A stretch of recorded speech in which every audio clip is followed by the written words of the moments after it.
is going on, everybody? Welcome to another episode of Bearded Fireflies Wrestling Podcast, brought to you by the Antisocial Network. It is Sunday morning, the 14th of April, 2024, the year of the dragon, the year of the American dragon. No, not the American dragon. The year of the dragon, not the American dragon. The year of our Lord. The year of the boy that lives in jungles, and that's probably going to be a F-bomb. We'll talk about that later on. Choke! In more than one ways.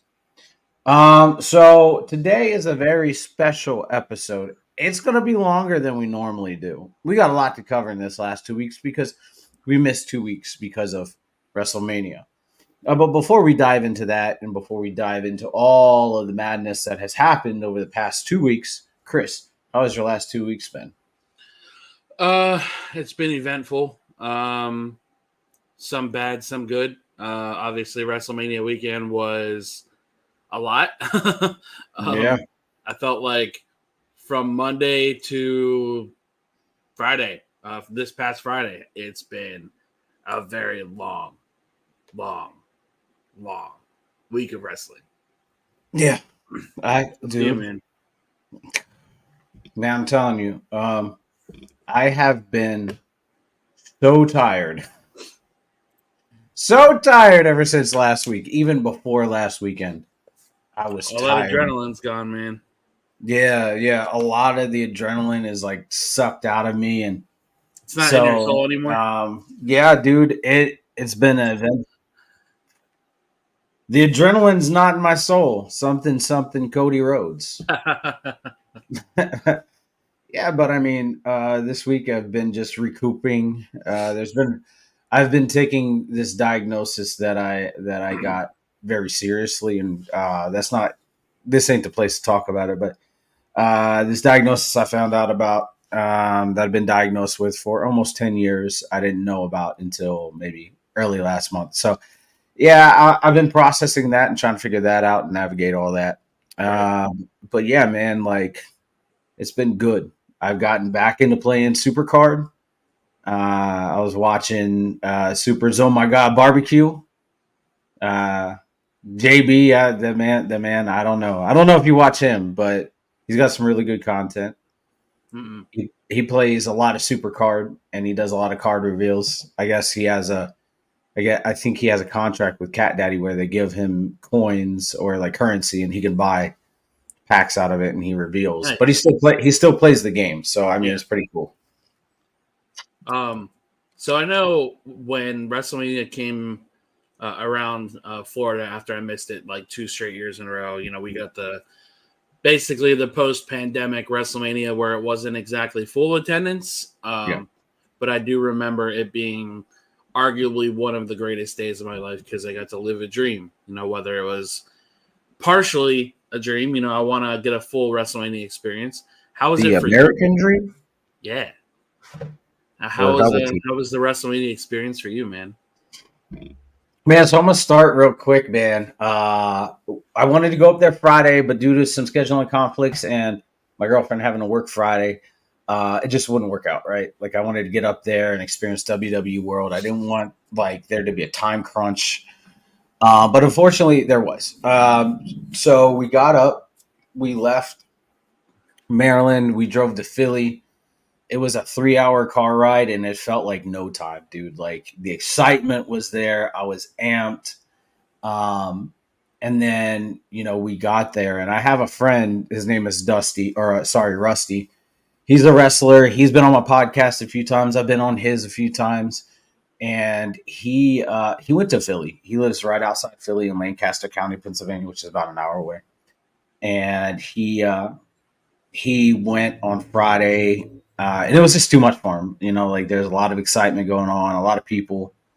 But we got to Philly, and we ended up staying in Drexel University area, which is in the city. It's in Philly, but it's just north of Philly proper. So we stayed there. We got a nice Airbnb. I know she's never going to see this, but the lady Cindy that we stayed with, her place was amazing, simply beautiful. She took care of it, all that stuff. So I got a really cheap fucking Airbnb. And a friend of mine, her daughter is my goddaughter. Cece says, "Hey, Fireflies, what's going on?" TC. So um, I got an Airbnb for super cheap. It was 300, I think, $85 for 2 nights, which in Philly in a big town like that is unheard of. Paul says, "Holy redneck beard." Love you, Paul. Anyways, uh, yeah, dude, we got there and we literally took our bags in. I dropped my bag and I looked at my stepdaughter Scout and I said, "Scout, let's go. We're going." Because I was taking her to night one. And so we went to WWE World. And essentially we were just gonna go to the shop and look around because I didn't want to spend the money on, WWE World. Something told me make a memory of it, right? Like it doesn't matter. Money doesn't matter. Money comes and goes. And so I was like, all right, fuck it. We're gonna go. We got to the convention center. There was posters everywhere, dude. Just city lined, fans slamming, right? And like I think I had texted you at this point. I was in a Uber getting down there, and I looked out my window and there was fucking Nigel McGuinness walking down the side of the road with his wife and another person. And I thought that was really cool because like you see these people on TV, whether you like them or not, like you see them on TV and their personality, and you're like, holy shit, like that's fucking awesome, right? And so get to the convention center, we go inside, and inside is where I made that decision. Like I'm going to WWE World. I don't fucking care. Good buddy of mine, Ryan. I was telling him, hey, I'm heading to the shop. And he was like, oh, are you going to go to WWE World? I said, no. And then I sent him a picture of the bracelet. So I changed my mind. The lines to get in WWE World were not bad. There was no lines to get in there to like get our tickets, a wristband, whatever. Getting in there, man. And I know you've seen the videos, you've seen the pictures, man. Just walking through that archway of Trons on both sides, and they're blaring, videos of WrestleMania. It felt fucking real, man. Like I was like, I'm here.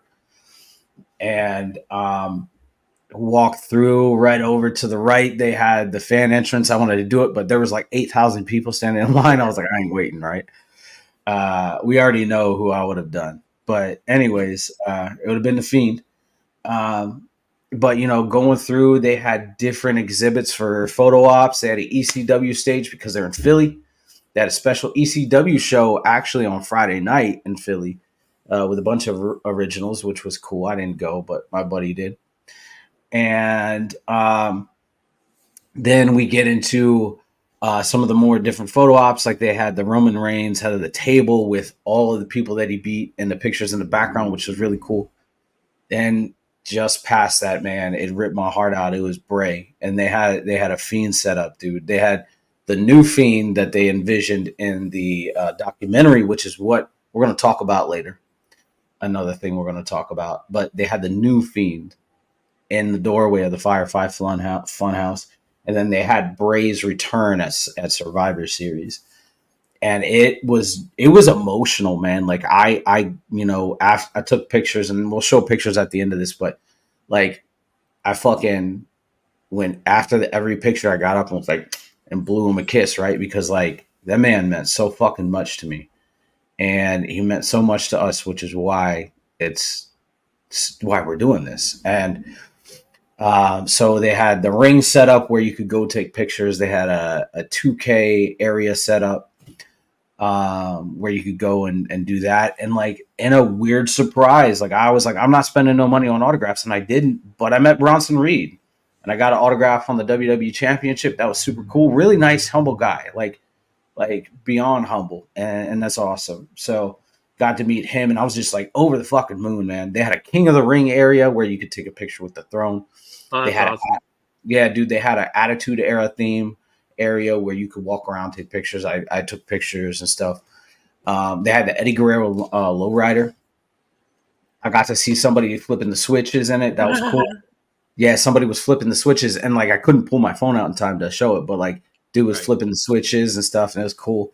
They had the Rock's stock car that he had. That was awesome.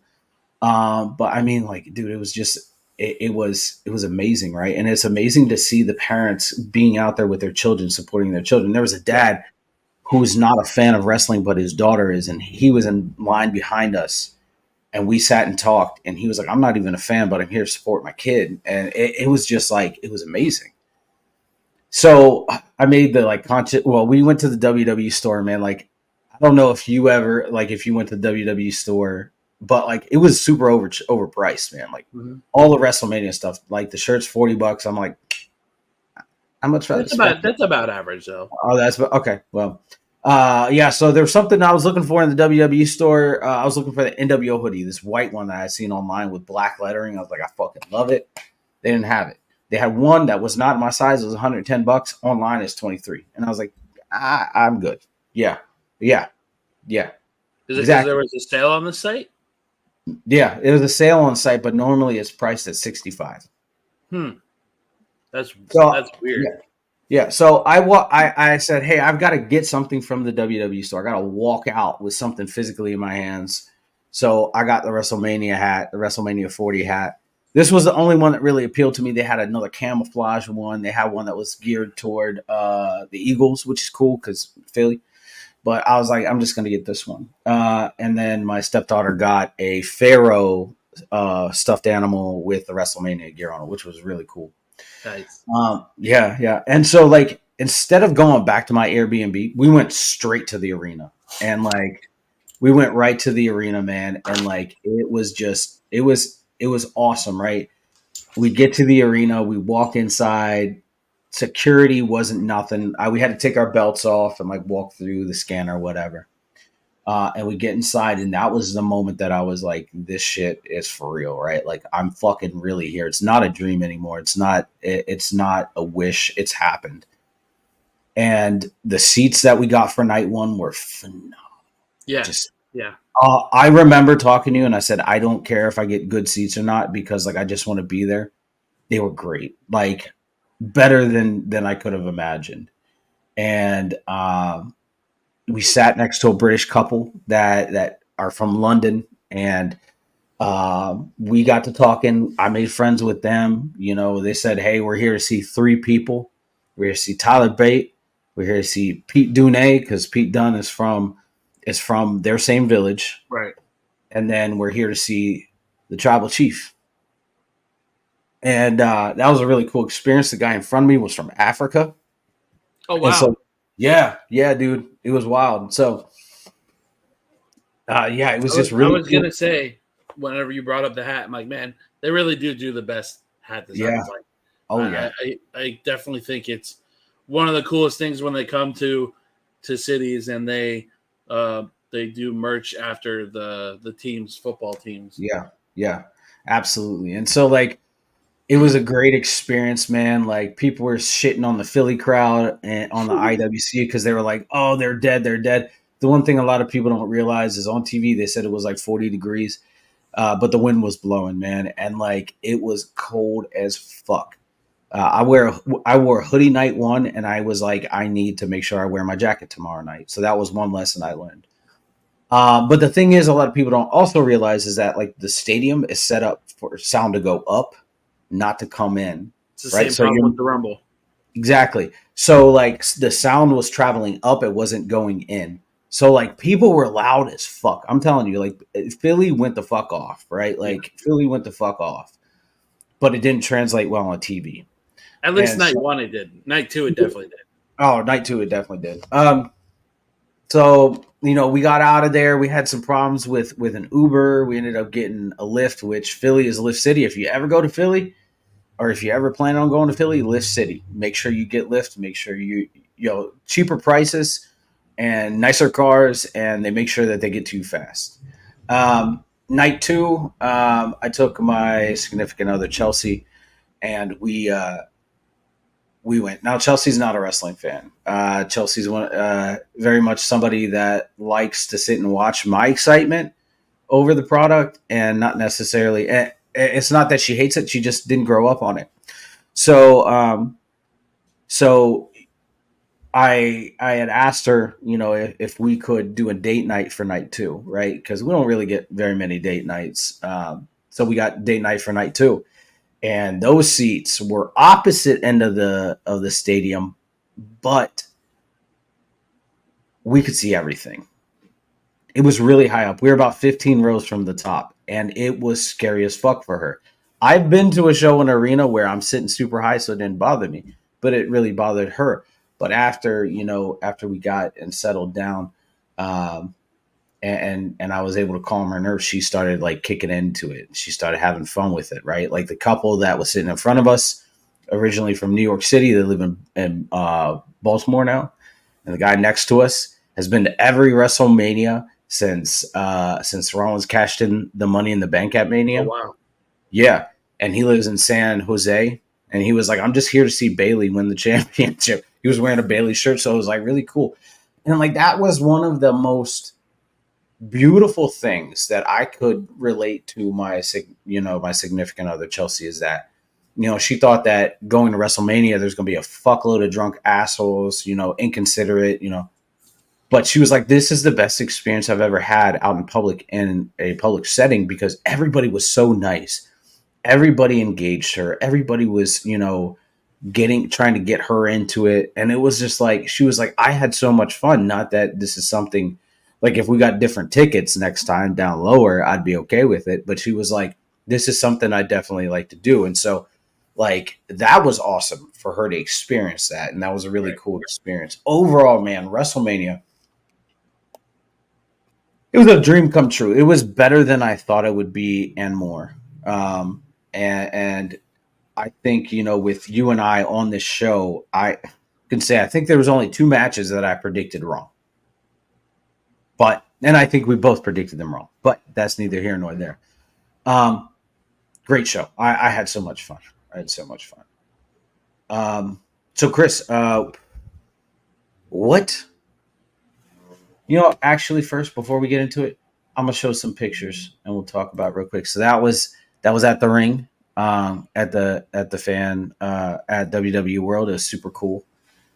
Um, that was at the arena. Yeah. We met a guy in full Cody Rhodes gear, and like he was taking pictures with other people. It was really cool. Super nice guy. These were my seats for night two, and Beautiful stadium. beautiful stadium, absolutely beautiful stadium. These were my seats for night one. What you can't see, I didn't want to put the pano picture up here because it'd be really small, but just on the other side of the stage, you can see Gorilla and you can see the ramp. Oh wow. Yeah, yeah. So there's a point where people were complaining that the crowd was booing Cody, and we weren't booing Cody. Austin Theory and Grayson Waller came out of the back, out of Gorilla, and were holding up their tag team championships, and so we were booing them. But it just so happened to be during the Cody match. Oh wow. Yeah, so it was really cool. We also got to see Motionless and White set up, Yeah. which was awesome. We'll get into that too. This was the Bray exhibit, the new Fiend that fucked me up emotionally. And this one, I think this is going to be the new background for the logo. I'm The so happy that even though he's gone, Yeah. he's still got a WrestleMania moment. Oh yeah, definitely, definitely. And they made sure to play it both nights, right? And it was just beautiful. They shut the lights down in the arena. Fireflies were coming on as soon as they were talking about it. They just shut it down and like the lights were going on. And that's one of the other things Chelsea was talking about. She was when we were sitting there, she was like, "This is the most beautiful thing I've ever seen in my life." She's like, "Not just the tribute, just to see all these people in support." And I was like, "That's what it's about, right? That's what we love about this." Right. So yeah, I mean, it was really awesome, super cool. I can't find my picture of the Phoenix or the other Bray entrance return, but yeah, it's there. It's awesome, beautiful. So there were a few documentaries that came out right before, or two documentaries and an interview that we want to get into. We won't go very deep into them, but One was the Bray Wyatt tribute, Becoming Immortal. The second one was the Roman Reigns documentary, the Legends one. And then the interview is a CM Punk interview with Ariel Helwani on MMA Hour. And we'll get into all three of those. Chris, what do you want to start with? Let's start with the Punk one because I think it could lead into our first F-bomb of the podcast. And Absolutely. So I just want to start by saying Ariel Helwani is arguably one of the most professional interviewers in this industry. Him and Chris Van Vliet. Yeah, and I really like that he's not afraid to ask questions, and I'm glad that he's not one of those type of people that will just leave situations alone. Like, the All-In situation, for example. And I really love Punk's comment about it before he dug into it, when he's like, there's a difference between not being able to and not wanting to talk about it, because everybody assumed there was an NDA on that situation. We all knew there was an NDA on Brawl Out. We all knew that, just for the simple fact that Kenny, the Bucks, CM Punk, and what's his buddy's name? Something Steel. Ace Steel. Yeah. We all know there's an NDA. For God's sake, he even said his dog had a freaking NDA. But everybody used that interview to attack Punk. And I've been very vocal about Punk since the rumor even started of him coming back. I'm like, man, I don't know if this is WWE's best idea. And since then, I have become one of the biggest CM Punk fans because A, he looks happy to be back home. Yeah. B, you don't hear of any backstage nonsense. And people are like, oh, well, I'll give it a month. I'll give it 2 months, and nothing's happened. Nothing. No. Nobody's self-destructing. Nobody. No. And, this stuff with Drew, whenever we talk about that part, man, Punk is arguably top 3 right now in the company. Yeah, I agree. I think you hit all good points there with what you said. Starting out with Ariel Helwani. I hadn't necessarily been a fan of his. I've watched some of his stuff, but back when I was a AEW mark, man, like I hated him because he would shit on AEW. So we got a new friend here, Alec. How you doing, Alec? Welcome to the Fireflies Wrestling Podcast. Anyways, I wasn't a fan of Helwani because, he used to shit on AEW, and I was a mark. I was an AEW mark. And then slowly as I started I started watching objectively, and I started watching as a fan, I started realizing that this isn't what I wanted to watch. Right. And this isn't the product that I want to continue watching until something changes. And so it was, it was wild. Can I also make a comment on him trashing AEW thing too, really quick? Mm-hmm. So obviously, my opinion on AEW. Yeah. We don't have to get into that. But he was doing the same with WWE when Vince was in charge. He dragged WWE through the mud for a long time. He did. And people forget that. It's like, I think people are so quick to defend AEW and get upset of AEW criticism that now we're to a point where ticket sales are very, very showing of how bad they are.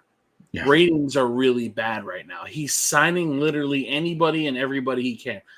The way that I look at Mercedes Moné being signed there is the way that I saw Bret Hart signing with WCW. Yep. All right, so we've got Alec again. He said we added each other last night. We had similar photos from the Fireflies at Mania. Yes, and that's why I added Alec. And on top of that, he's a fan, a wrestling fan, and so great, But so and then on top of that, right? Like you also hit on the fact that Punk said that there's a difference between not wanting to talk about it and not being allowed to, and he did. He even said like a lot of Word times for word. during word for word through the interview, I don't want to talk about this, right? And then he was just got to this point. He was like, "Fuck it! Like, what is it going to hurt? He can't get in trouble for this." So he said what was on his mind. And later on, we're gonna we'll get into the f bomb of it. But we seen everything that Punk said on that interview was true, and so it's crazy. Uh, oh Oof. my god! Oof. Alex said Cleveland has AEW a few weeks ago. They sold only 594. Jesus. God, That must have been a collision show. something. That's rough. That's rough. Um, he went into detail about the Jack Perry incident. He went into like detail about just everything, and he said, "I don't have hate for AEW. I still got friends that wrestle there. I just don't want to be a part of it anymore." He said word for word, "I asked for my release." Oh, Ouch. dynamite! Edge looked Ouch. embarrassed. Yeah, and so he said, "I still got friends that work there," but he also hinted and said, "Tony Khan isn't a boss. He's a nice guy," which I believe that. I believe he has the best intention at heart. He's a nice guy, but he isn't a boss, and that speaks volumes to what you and I have said, right? Like, and I think Punk wanted to say more, but he just didn't want to get into that, right? He didn't want to find that needle in a haystack and pull it out. And the thing about that too, man, is like I'll never sit here and defend Vince McMahon ever, just for No. the simple fact that he's a terrible human being. Uh-huh. But the biggest difference between Vince McMahon and Tony Khan, aside from accusations and allegations, Yep. is Vince made you work for your worth. Yep. Vince was a boss. Triple H is a boss. Triple H is a mentor. And that's why that entire roster, until somebody says otherwise, is speaking out towards this new culture of WWE. Is a man with a lot of money that is looking for more friends, not employees, wants perfect wrestling pyramid. Well, see, and the thing is, he doesn't even have money. It's his dad's money because AEW is not profiting. Yeah. They're actually losing money. Yeah. So I mean, I understand what Alec is saying. He's saying, Tony Khan has a lot of money. His family does, and he wants more friends, not employees, which can be good in some scenarios, but not in this one. But look what happened when that Punk interview came out. What happened? Everybody on that AEW roster took to Twitter. AEW saved wrestling. AEW saved my life, bro. Just say you're insecure and call it a day. Yeah, I think that, and going back to Alex's comment, he said he wants a perfect wrestling paradise where everything goes his way and doesn't want to act like an actual boss. You're right, and he said it's more of a Khan family thing. I think where net worth is around $8 billion nowadays. I see what you're saying. Yeah, so I mean, like he wants to create this utopia of wrestling, right? And I don't blame him for it, right? Because like it only makes wrestling better, right? But hear me out. But at the expense of what? You're hogging up all of the talent. You're not using them to your capability, right? You're taking people who helped establish this company, as in the pillars, we'll call the pillars. You've only made two of them relevant. You made MJF relevant, which he had already had a name for himself, so him being relevant really wasn't a thing. And then you made Darby relevant, right? But you cast Jack Perry and Sammy Guevara aside, which we can say what we want about those two, but if you're saying that they are the pillars of your company, which you built your company, you would think that there would be a little bit more importance. Two of which, here's a counterpoint. Yeah. Two of which have both worked themselves into the ground of injury. Yeah. And, I don't like Darby. I don't respect Darby because he's an abuser. I don't like MJF because I don't think SA and RE jokes are funny. I just don't. Regardless of being a heel and all that edgy bullshit, I don't think jokes are like that are funny. That being said, the problem with MJF is they let him loose cannon on that microphone for too long that it wasn't drawing ratings. You had a kid, Dominic, drawing more heat, saying nothing than you did MJF being a heel. So what did they do? They had to pivot towards him being a babyface. And he could hardly even do that. Yeah, I agree wholeheartedly. But like Tony wants to create this utopia of wrestling that makes wrestling better. But I think at the end of the day, like you got to look at what you're doing with your talent versus the talent that you have, right? And you're not doing much with them. And here's another thing. They keep saying that AEW is making everything better, right? But why is it that they keep using the same 20 talents on every goddamn Wednesday night show? Very true. Very true. Alex says, Sean, are you upset at WrestleMania 40 when it was Taker, not Austin? We'll get into that in a little bit because we're going to cover the show here in a little bit. And then, so Ryan said, aside from a few wrestlers, AEW is like the retirement home for older generations. You're not wrong. I can honestly say that there's 3 wrestlers I'm invested in. Swerve, Hobbs. I like Ricky Starks. I want to see Ricky Starks in AEW or WWE. Sorry. I think Tony has missed the boat on Swerve. I really do. And the reason I say that is because they have had every opportunity to make that man a champion. And if he wins a dynasty, okay. But I don't see it happening. I don't see it happening. If it does, it's going to feel like hot shotting. Yeah, I agree. But okay, so that interview was great. Really, real good insight. And I think that for me, it like put a little bit more faith inside and the fact that Punk doesn't want to bury anybody, right? Like he just wants to be happy and he wants to enjoy himself doing what he's doing. And it looks like he is. And like you said, next we'll get into the Roman documentary. It was a A&E Legends documentary on A&E. I watched it on YouTube. So Alex said another issue for AEW is storylines. We hit on that every week. They don't appeal enough and don't turn into much that's interesting. Absolutely. Because Tony's so focused on his hardcore audience that he'll never that show will never grow. Not unless something changes, and it's got to be TK. So the next was the Roman Reigns documentary on A&E. I watched it on YouTube. The only qualms that I had with it, and I'm going to say it, and it's not a shot at anybody. The only qualms that I had with it was that everybody outside of Paul and Roman were out of character. Roman and Paul stayed in character the whole time. That's the only issue that I had in it. Yep. But saying that, I will say it is one of the best documentaries I have ever seen in my life. And I have a greater respect for Roman Reigns after watching that because of the shit that he went through, right? Yep. Here's something a lot of people don't know. Roman's half white and half Samoan. Yep. So like in the Samoan culture, unless you are full-fledged Samoan, they don't really accept you into the family. And he had to fight extra hard to get it. And so, yeah, it was crazy. So Alex says, isn't it kind of scary? We speak about the way AEW is failing. I just want to talk about how Tony Schiavone at WrestleCon at Philly said, we will see how much longer he's there. Whoa. Holy shit, bro. If they lose Tony, that's bad. That's really bad. There's 2 people I can see if they lose that it's just going to, one's Tony and one's Renee.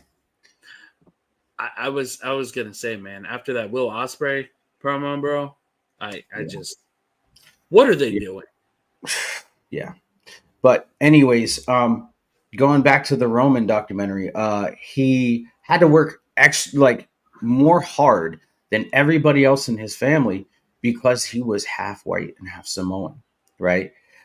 And to see what he has done, regardless as to if you like him or not, if you agree with him being hot, put in a championship scenario too early in his career or being shoved down our throats or holding the championship for 3 years. This man busted his fucking ass, put his health on the line, and then goddamn elevated the championship. Whether you agree with the fact that he was a part-timer or not, this man literally put his health on the line so that he could fucking entertain us. So Ryan says next TKO is going to buy out AEW, and it'll be another war between AEW and WWE. I don't see so. I don't see that happening. There's No. no worth there. There's nothing No. there for TKO to benefit from.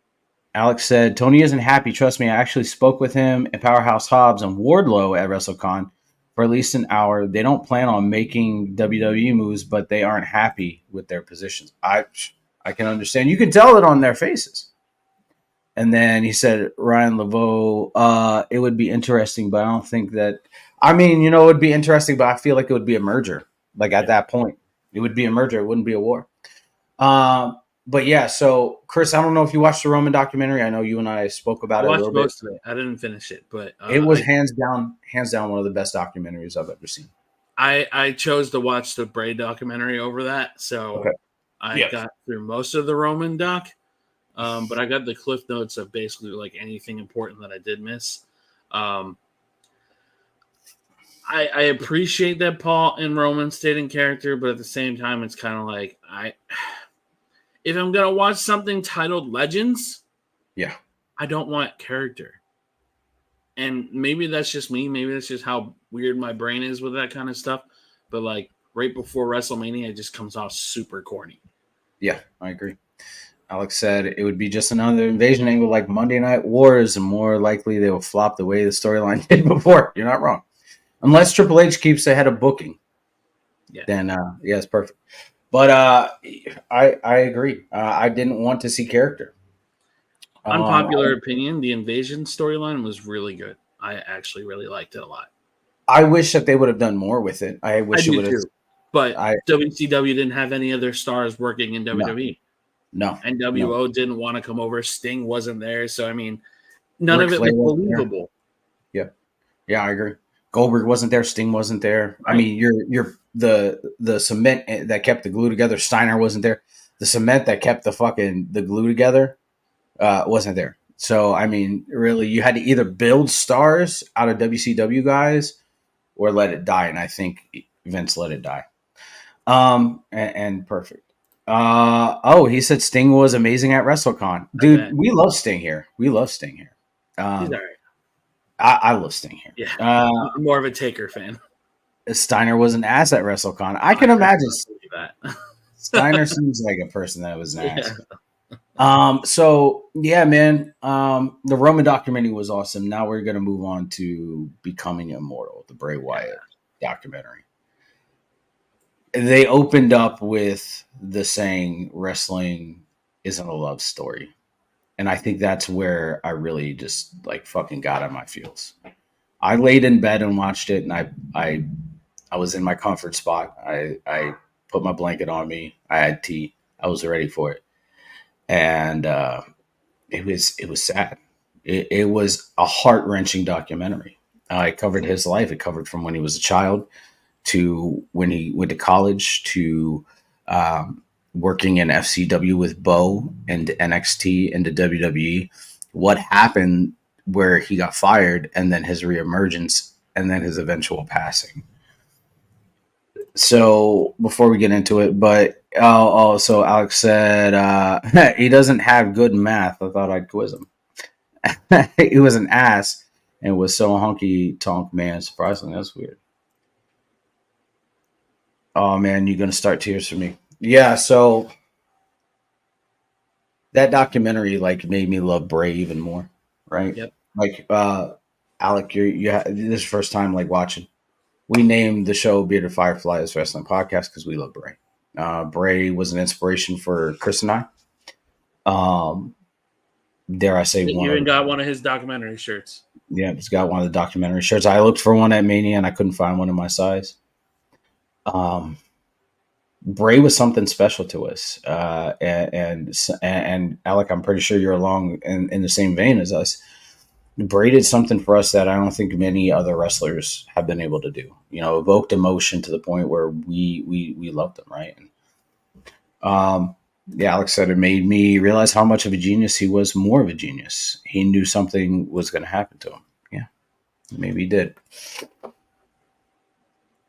Chris, what did that documentary do for you? I had to watch it in two parts, man. Yep. I got through about 35 minutes of it. Had to take a break because I'm like, this is a lot. Because I know his sister Mika. Met her a couple years ago when I was trying to get into broadcasting because she graduated at a school that I was going for. Thanks, Will. Um, and when I finished it, I think like the last 30 minutes of that documentary, I couldn't stop crying. I got to see his very last WrestleMania, and I remember how people on Twitter treated him after he passed away, or before he passed away, after he got fired. And it ripped me apart because I'm like, man, he does so much for so many people. And whether you like his style, whether you like the dark stuff that he did or not, is irrelevant. That man gives his heart and his soul to this business. And since he passed away, and the rumor of Bo Dallas coming back to bring back Howdy, and people are like, oh, they shouldn't do that. They shouldn't do that. And I'm like, dude, let him honor his brother. Like, I don't know why the IWC has this mentality of shitting on wrestlers just for the sake of shitting on them instead of giving them a chance. I thought Bo was very good at everything he did before he got, whatever. I just wonder how they're going to do it when he comes back, because I don't want to see Firefly Funhouse stuff. I don't want him to be forced into, that Bray role, because I can't even imagine. Well, no, yeah. I can't imagine losing a brother. Yeah. And that, like you said earlier, there's very few wrestlers.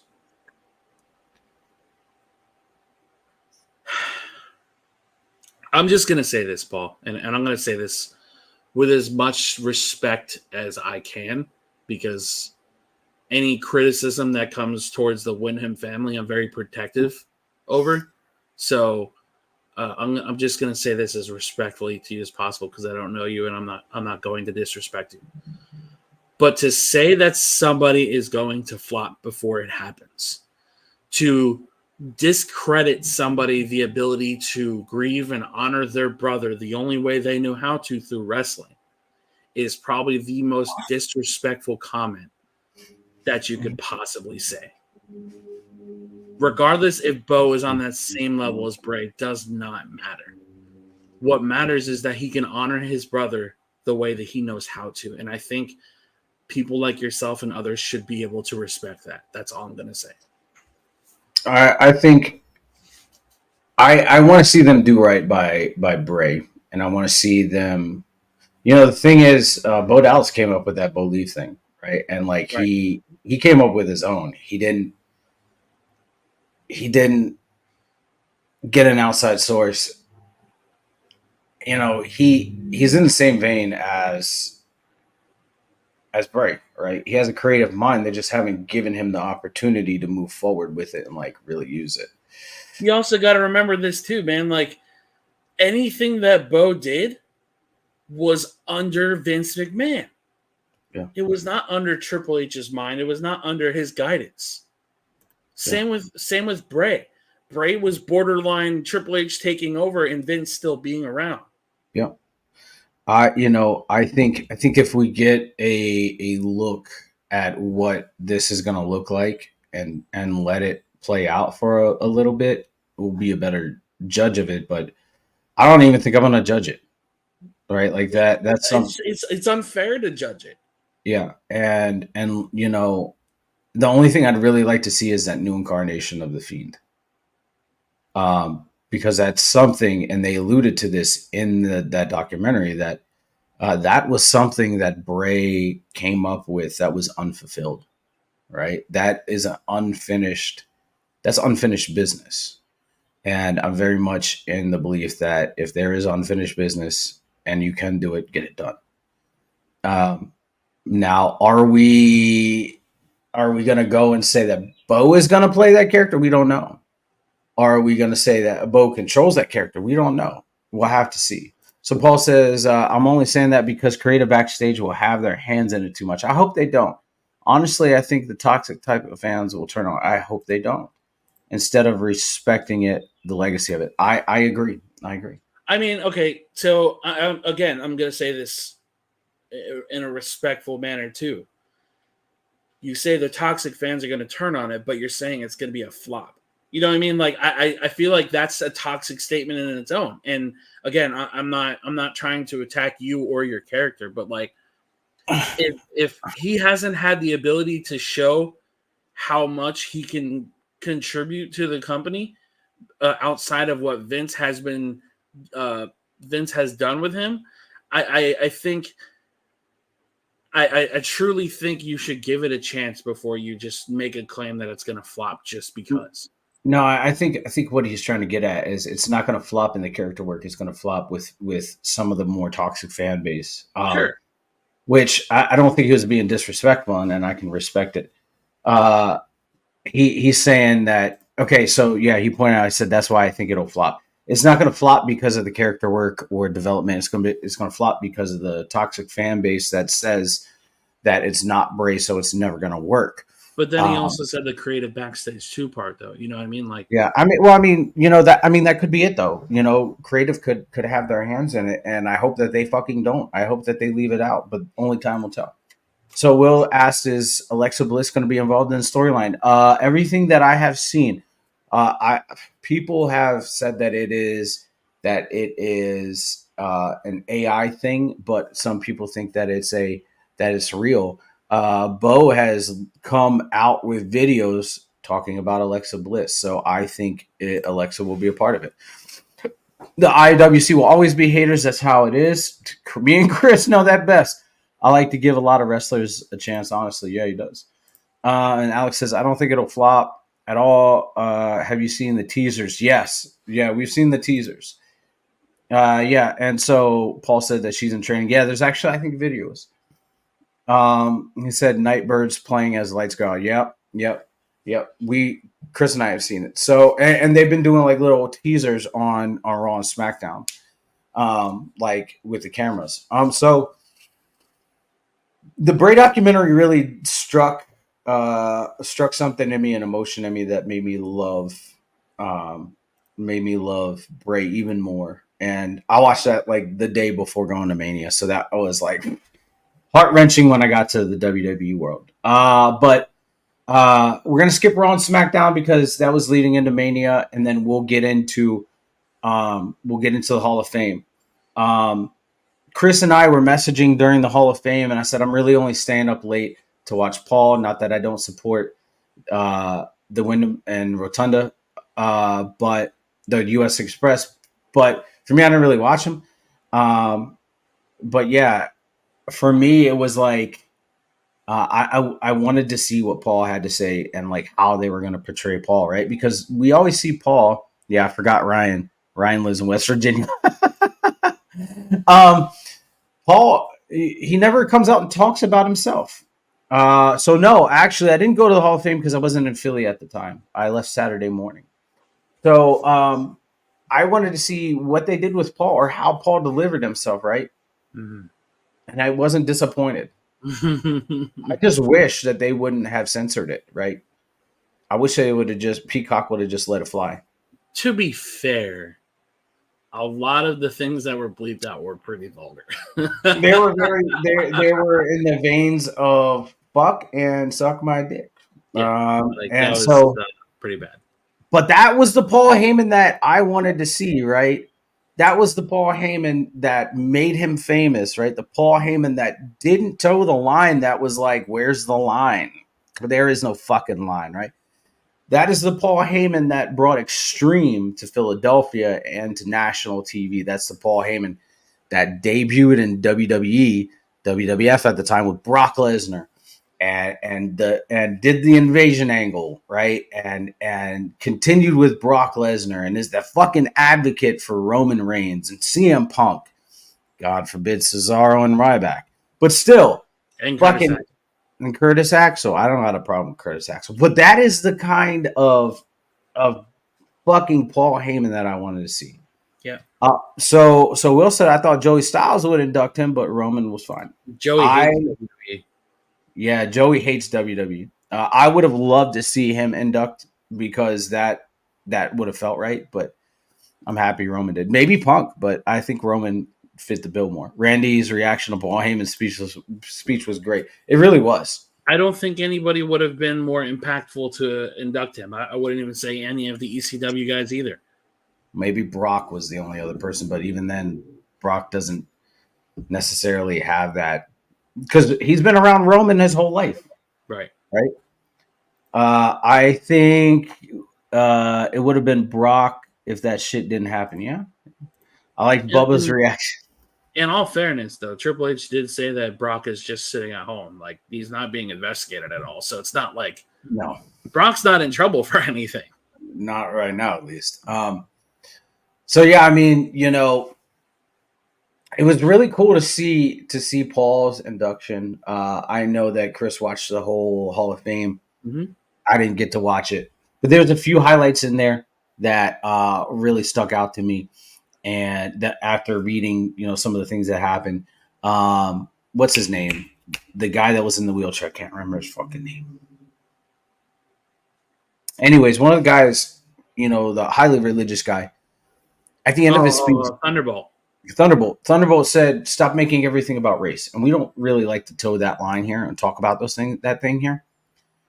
But he said, "Stop making everything about race." And that was a good message, I feel like, to send, especially coming from somebody who grew up in the time of racial segregation, you know. And then the U.S. Express. Chris, talk about the U.S. Express. So Taylor and Mika got to present for their father and uncle. I'll respond to Paul's message here in a second. And, you know, they just kind of talked about their career and how they were part of the first WrestleMania and stuff. And you can see it in all of their faces. You can definitely see that Taylor and Mika struggled really hard to talk about Bray, and then Mike coming out. And obviously it's a younger crowd than when Mike and Barry were around. And, you know, a lot of them just didn't really connect with the things that he was saying just because he's an older wrestler. But I'm really happy that he got to be part of the Fireflies. I'm really happy that he got everybody in Philly to do that with him because I know it meant a lot to him. But you can see it in Mike's face, man. I was so heartbroken for him. Yeah. Also, I want to give a shout out to Bull as well. Her English is very, very solid for somebody who is like Japan strong. I really enjoyed her speech a lot too. I thought she deserved a bigger reaction than what they gave her because she's a women's pioneer. But yeah, man, I think overall Hall of Fame was really good. I really like that they started with Paul. There's a reason they started with Paul. Yep.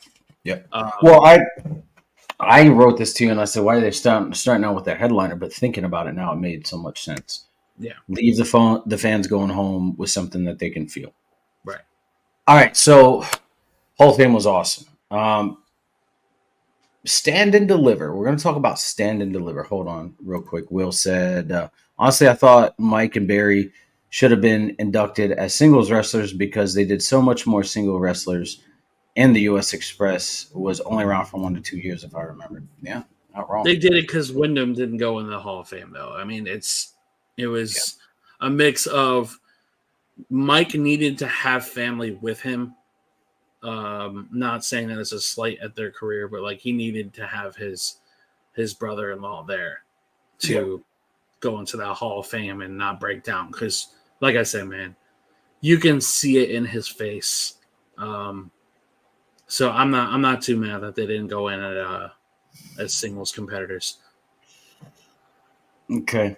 So I believe it was the right move to feel like them. 100%. Yeah. 100%. Best move. It's too soon. Bray only passed last year, and I think, Not you even. know, not even. Not even a year yet. Yeah, and I think if they were to induct Bray, right, like they would either offer JoJo up to give his speech, or his kids, or somebody that was close to him, and to do that to them at this point It's too where much. it's still fresh, Right. right? And I'm not. There's no knock against him, but I don't think, especially like JoJo, having her out and going to some of these shows. I mean, maybe that's her way of grieving, is being around people that appreciated Bray. But that's a lot. That's a lot to handle, and so I'm not one to judge anybody based off of what they do, but yeah, yeah, we got to see. But Stand and Deliver, we'll get into Stand and Deliver and talk about that, man. I wasn't able to watch it because I was driving to Philly, but I looked at everything and holy shit. No way. No way. Never going to So, happen. can y'all imagine the day Owen gets inducted, if that's ever a possibility? I don't think it is. I wish it would be different, but I don't think it is. Martha has too big of an ego for that to happen. And listen, she has every right to feel the way that she does Yeah. towards WWE. She 100% does, and I will never attack her for that. No. That said, hearing Brett's take on that whole thing really, really makes me dislike her as a human being. From what I remember in the interview, after Owen passed away, she showed zero to little support to the Hart family. Right. She got this big settlement money when he passed away. She put herself through college, and money turns people into the worst human beings. And her taking that to AEW, I thought was one of the most disrespectful things I've ever seen in my life. Yeah. But yeah, like I said, I think she was selling his autographs at WrestleCon. She had the kids. Amazing person, but I agree. It would have been a lot of Yeah. Paul says there's rumors he's trying with TKO and no Vince Russell. Well, we'll see. Yeah, the whole thing was crazy, and he said the Rock might have a chance with getting Owen in. We never know. We never know. We'll see, man. I would be genuinely shocked if he ends up going into the Hall of Fame. Because wait, are you saying 625 for his figure signed Bray, or are we talking about Owen? Because yeah, that's crazy. I think scalping off of people that are dead is kind of not people buying it, but people selling it is kind of shitty. Yeah, that's just me. Bray, for Bray. Okay, yeah, I can understand it. All right, but yeah, so we'll go into Stand and Deliver. We'll talk about Stand and Deliver. We'll get off the heavier stuff, get back into some of the more lighter stuff. Like I said, I wasn't able to watch Stand and Deliver because I was driving to Philly, but I heard that it was fucking phenomenal. yeah. I didn't hear it. I didn't just hear it from you. I also heard it, oddly enough, from my Lyft driver, night 2 of WrestleMania. He's a huge wrestling fan. He said, "Oh yeah, speaking of disrespectful, is it disrespectful for AEW to have Dustin lose to Samoa Joe? It's petty. It's fucking petty. That's what it is. That's what happens when you order Cody Rhodes versus Roman Reigns from Temu. Wish and Timu. Oh man, yeah. So my Lyft driver, night 2, when I was coming back from the arena, I found out he was a wrestling fan, and we talked wrestling the whole way back. JoJo had 5 items. She had 4 action figures signed, 625, and a Fiend mask signed for one of his matches for 4,500. Wow. All right, so Stand and Deliver, Chris, break down Stand and Deliver for us, man. Like, I heard it was fucking phenomenal. I just want to start with saying that every person that Triple H has brought in this last month has been a part of WrestleMania. That including Jade, Sean Spears, Julia, who made her debut at NXT Stand and Deliver. I thought Stand and Deliver was probably the best. Every show that they put out, man, is better than the last, and it blows my mind every time that the shows. What's that, Alec? What was your issue with it?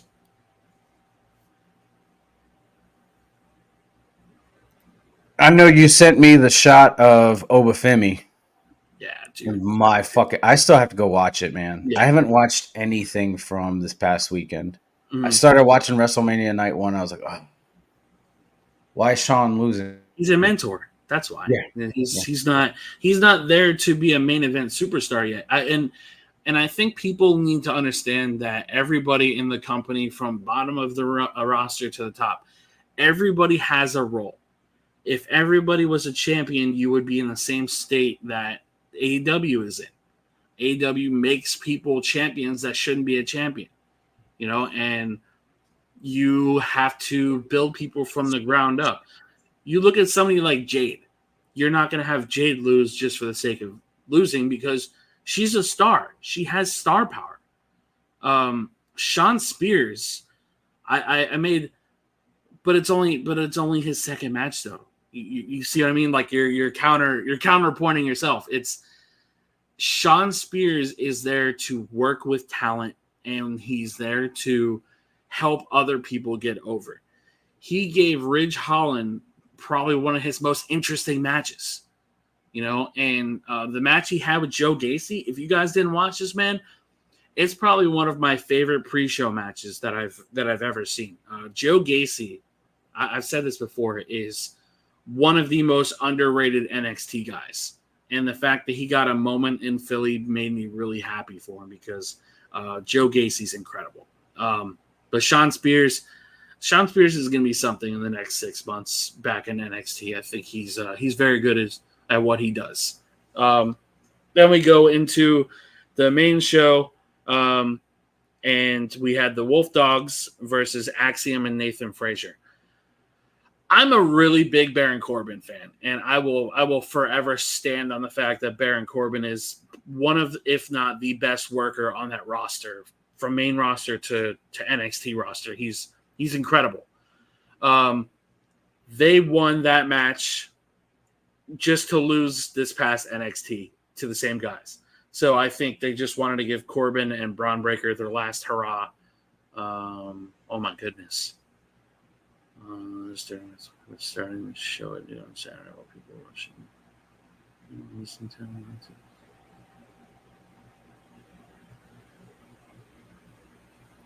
So I think the only thing I disagree with, Alec, with this is that they didn't have to rush very far, because the Wells Fargo Center was right next to the Eagles Stadium. You know what I mean? Like literally within eyeshot of it. Like they had people parking in the Wells Fargo Center parking lot to go to WrestleMania. People online thought that sprint that Brown did was edited with the blur. Yeah. Paul, I'll respond to your message after I get to that match. Okay, so it's the next one on the card. So then we had the triple threat match with Dijak, Josh Briggs, and Obafemi. I am a firm believer that Dijak is going to win a title this year. And whether it's the next pay-per-view or whether it's another really big pay-per-view, your comment right there, I think confirms that for me, just for the fact of everybody is getting over on Dijak. And you want Dijak to win, and we all wanted Dijak to win that match. But you got to build other stars too. Everybody in that match showed out better than they ever have.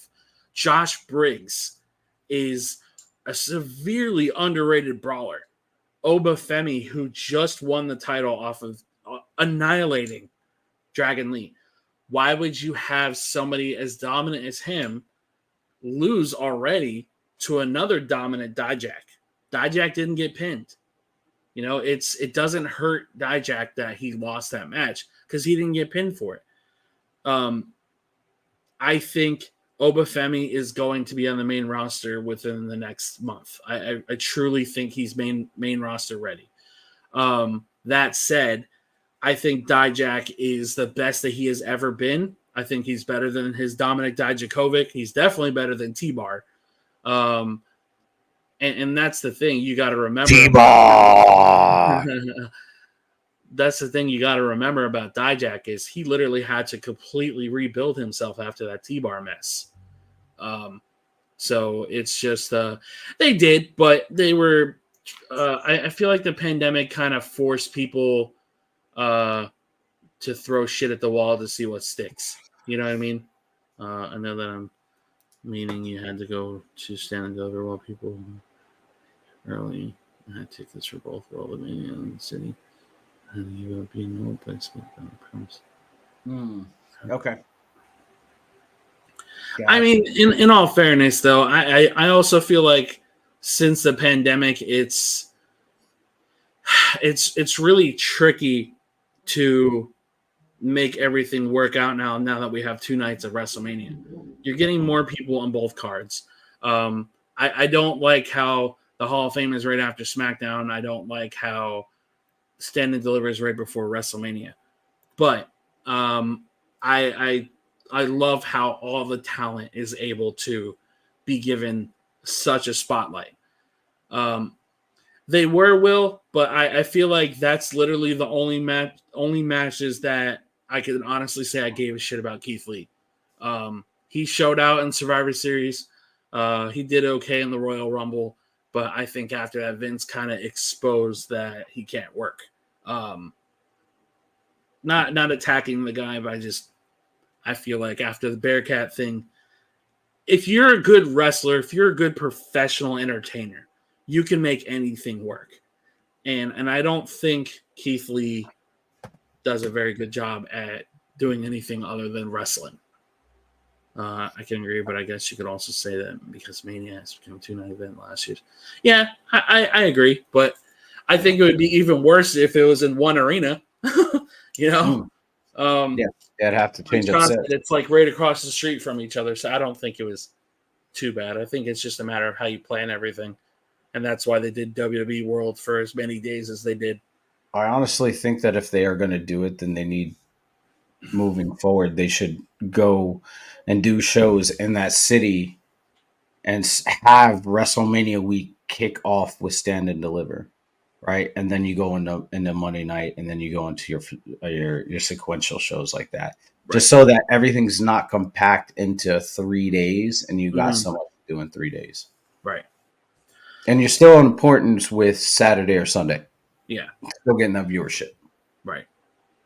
Then you had the 6-woman tag team, which again, guys, if you guys don't watch NXT, me too, man. I miss WWE New York. I was actually thinking about that the other day. Maybe Philly was a bad idea for WrestleMania, and that's nothing against the city, but it was truly bad. I guess I can agree, but we got the biggest NXT crowd of all time, and they got a massive WrestleMania night 1 and 2, so Philly worked out. Yeah. Philly did. Got a chance to meet Rhino and Edge long ago. Hell yeah, man, that's awesome. But if you guys have never watched NXT and you don't know how good the women's division is, highly recommend you hop on that train because they have a very deep women's roster. They had Thea Hale, Fallon Henley, and Kalani Jordan versus JC Jane, Kiana James, and Izzy Dame. Thea Hale won with via submission. I thought it was a very solid match for the ladies to show out. Then we had the NXT Women's Championship. We had Roxanne Perez against Lyra Valkyria. Roxanne as a heel, I think, is one of the best things they've ever done because it reminds me a lot of AJ Lee a little bit. I know she does a lot of her mannerisms after her. And I think she's just as petite as AJ is. Yep. So that match was really solid. She got to debut at Monday Night Raw as well, so Roxanne had a pretty big weekend. Then we had the NXT Men's Championship, Ilya Dragunov against Tony D'Angelo. I'm just going to say this about Tony, man. I never in a million years thought that his gimmick, whenever he first debuted, would have gotten over. But the whole mafia thing, they're doing like a whole Sopranos type video package for him. Like it's great.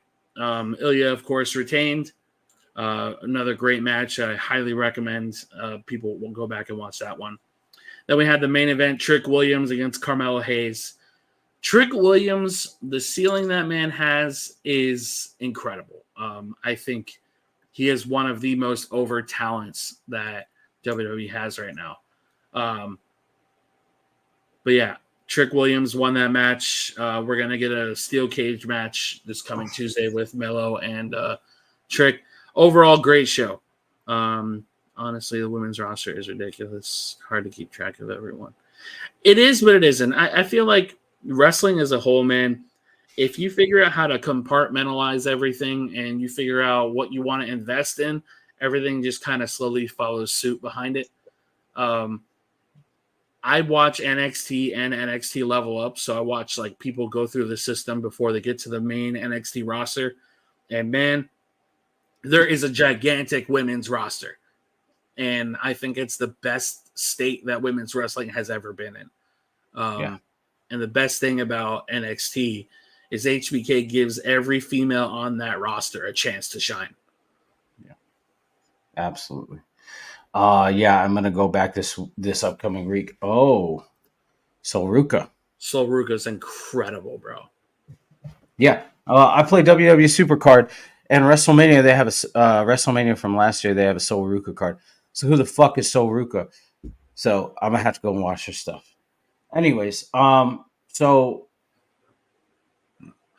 yeah, Standing Deliver is phenomenal. They have a very deep women's roster, and it's exciting to see what they do in the future. And it was, we'll get into Raw and SmackDown of this week here in a second, but it was really cool to see Roxanne and Ilya on Raw. So, anyways, kicking off night one of WrestleMania, we had Triple H come out in a video. I was screaming, "Daddy H, give me what I want." And he came out and he welcomed us to WrestleMania, welcomed us to a new era, and we got a new intro package. I love it. I fucking love that. It's refreshing. It's different. It's awesome. It's pretty cool that you just don't see the WWE like zooming in and out of it. So it's pretty cool. I think NXT's women roster is why WWE left as Sasha's money demand. Yeah. Yep. Very true. I'm gonna say this about Sasha. She is a solid 4 in the ring. I can think of 5 women's talent that is on the NXT roster alone that is better than she ever was. Yep. If Sasha didn't have the 4 horsewomen, I don't think Sasha would have shined as bright as she did. No, because she came up around the time of women's wrestlers weren't really like heavily pushed on the roster. 3.5. I'd say 3.5 out of 10, bro.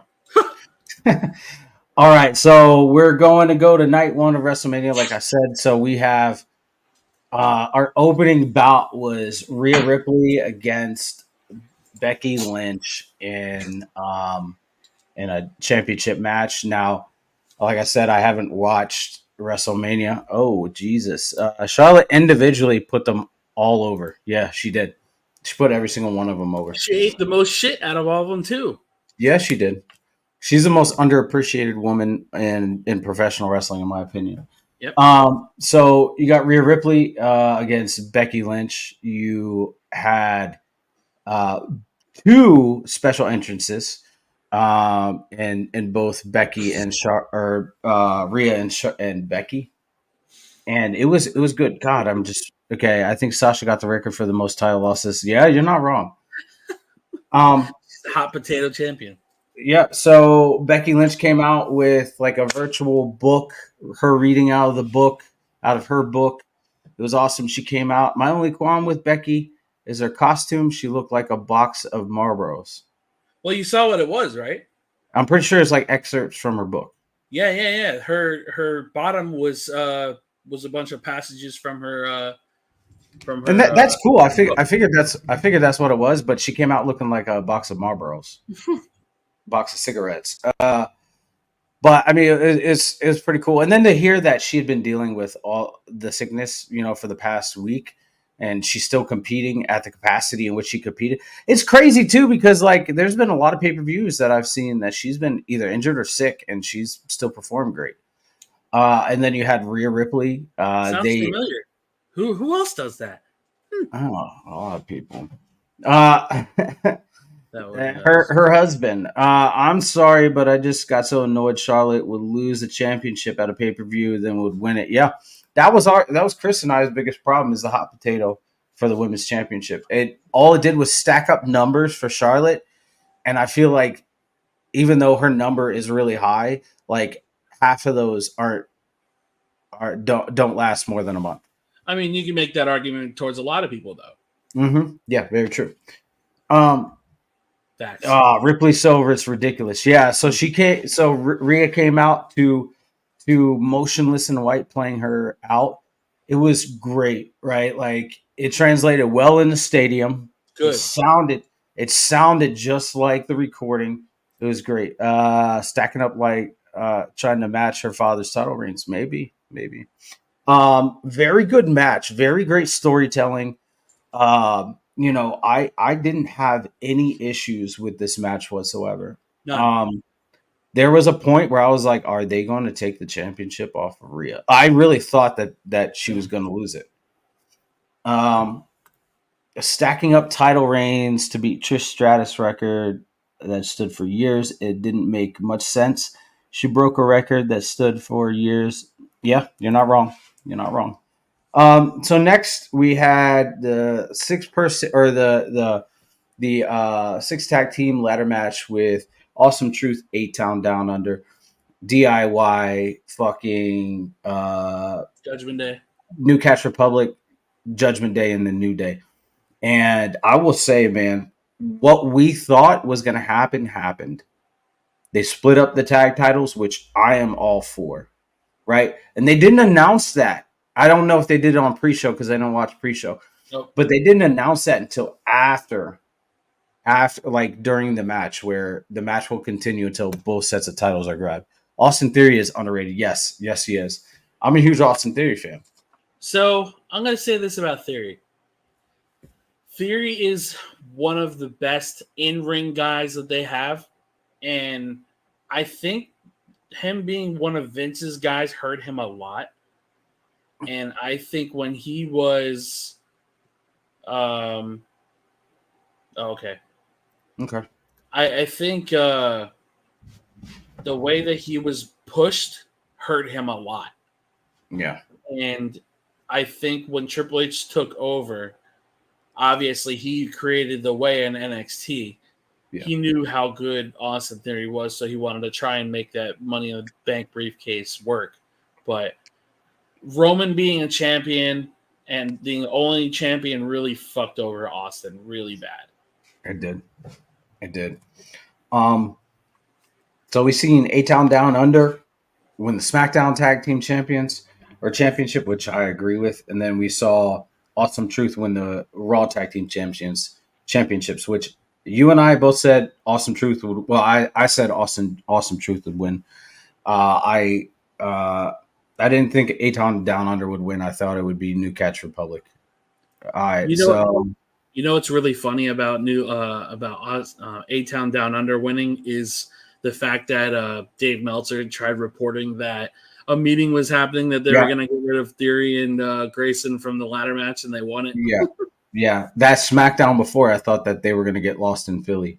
Yeah, and have to be replaced. So next match was Rey Mysterio and Andrade against Santos and Dominic. The night before, we seen Dragon Lee get taken out. That story is still unresolved. I think I know who took Dragon Lee out, but we've seen Andrade take Dragon Lee's place. Once again, passing up Carlito. And so Rey and Andrade beat Santos and Dominic. Really good match. We seen one of the Kelsey brothers, Jason Kelsey, and then somebody else jump in the ring. That was cool experience. So Vince was trying to make Austin Theory like Drew's chosen one persona. I can agree. And Dave was on. Dave Meltzer's always on it, man. Always on it. Next we had the brothers match, the Jey Uso and Jimmy match. I've seen a lot of people online having a problem with this. Chris, did you have a problem with this match? So, if I'm thinking about match quality, it was fucking atrocious. Yeah. However, if I was in it for the story, I don't care about the match. I knew the match wasn't going to be good. We all should have known better to think that match was going to be good. I saw idiots saying that, oh, well, it's never going to top Brett and Owen. Bro, if you think that Jay and Jimmy were going to put on a match like Brett and Owen, you're an idiot. Alex says the issue is with the Usos matches. They have the same exact moveset. You're not wrong. There's no variation. 100%. And you know what? It's a lot of people were saying that it was an AEW style match. I don't disagree. That's probably one of the few times I won't disagree. And I think the match itself was atrocious. However, I like that Jimmy. It could have been better if they put. Yeah, exactly. But and also in all fairness, they've been doing the super kick long before the Young Bucks are ever a thing. So yeah. Anyway, that's neither here nor there. I think it's probably one of the worst WrestleMania matches of all time. Yeah. And they did better in the Rumble, which makes no damn sense. Uso splash kick out of 2 Uso splash from Jay pinfall. Don't forget the spear. Yeah, he got the spear in. So I thought it was dog shit, and then I thought that how was Philly's reacting to it? Lil Wayne was dog shit. I mean, everybody cheered Jay. We love Jay. We didn't boo the match, but it was just fucking atrocious, right? Like Lil Wayne bringing Jay out. It was cool, and then we heard Lil Wayne open his mouth, and we were like, "Fuck." All right.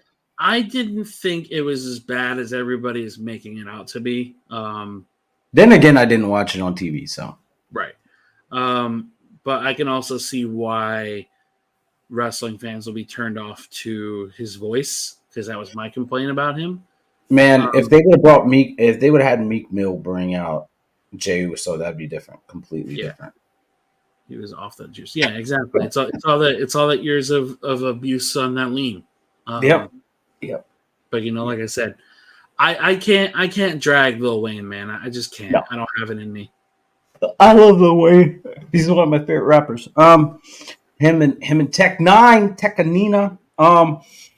Anyways, so next we got the 6-woman tag team match: Bianca, Naomi, and Jade against Asuka, Kairi Sane, and Dakota Kai. Right when they brought Damage Control out, I was looking at the screen. I was like, that ain't Asuka. That's fucking Kana, bro. Like, that's fucking Kana. That ain't Asuka. That's Kana reincarnated, bro. But they made Jade look like such a fucking superstar, superhero status. Like, she looked like Storm from X-Men, bro. Like, perfect. They presented her perfect. And here's the thing. A lot of people are like, oh, Jade just did cleanup and then made the pinfall. Yeah, exactly. That's exactly what she was supposed to do. That's her role right now. She's learning how to work the system. Mm-hmm. Yep. They had Bianca. And the thing that people fail to remember is the Performance Center is there to make sure your ring work doesn't kill everybody. When you get on TV and your role is cleanup, you're learning how to work cameras. You're learning how to sell. You're learning how to storytell and the in-ring psychology.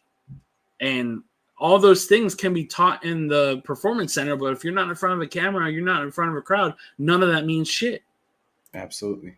Will says, was wondering, in everybody's opinions, what moves, if added, would help both Jay and Jimmy be better individuals. I don't think anything. I think when you match them up against each other, that's where's the fucking problem. But if you match them up against somebody else, they're great. Yeah. Because their styles clash, right? Their styles don't clash when they're fighting against somebody else, but when they're fighting with each other or against each other, that clash doesn't translate well because it's the same fucking moveset. That would be like if you went on 2K24 and you put Jimmy against Jimmy, right? Like you're running the same style match. I Another think. thing- Go ahead. Oh, I I was was going to just going read to the say next that. comment. Oh my. Sorry, bro. Go ahead. So Paul says, I think Jade's going to tag with Bianca and win the titles. I agree. I think that would be a great way to go. Big matches, but they have to hide her flaws and polish her more. Yes, yes. And I don't think, other than like maybe full confidence on the mic, I don't really think she has a lot of flaws that she's shown yet. No. I think she's very solid and I think she's very safe. But again, she's only had 3 TV matches. Yeah, yeah. And back to the Jimmy J thing.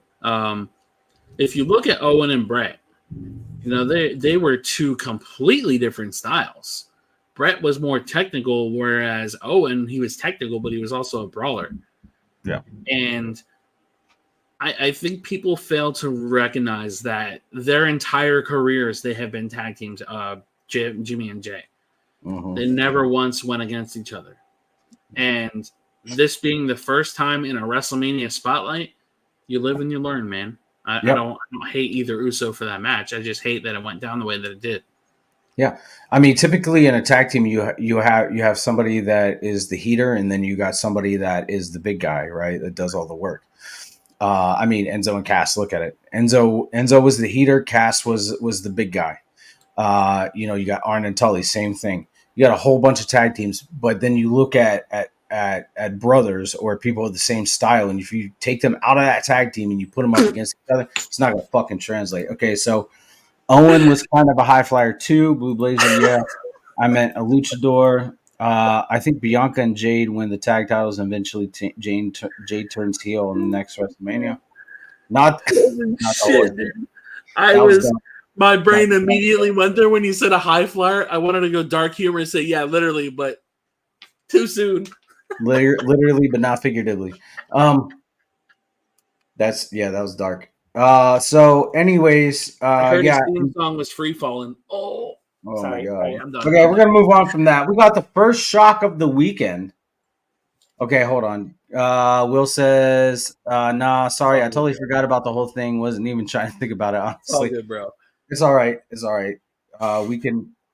We enjoy dark humor here. I'm sorry, Alec. I'm sorry.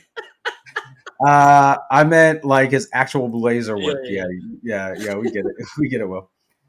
So we got the first surprise of the weekend, and Sami Zayn against Gunther.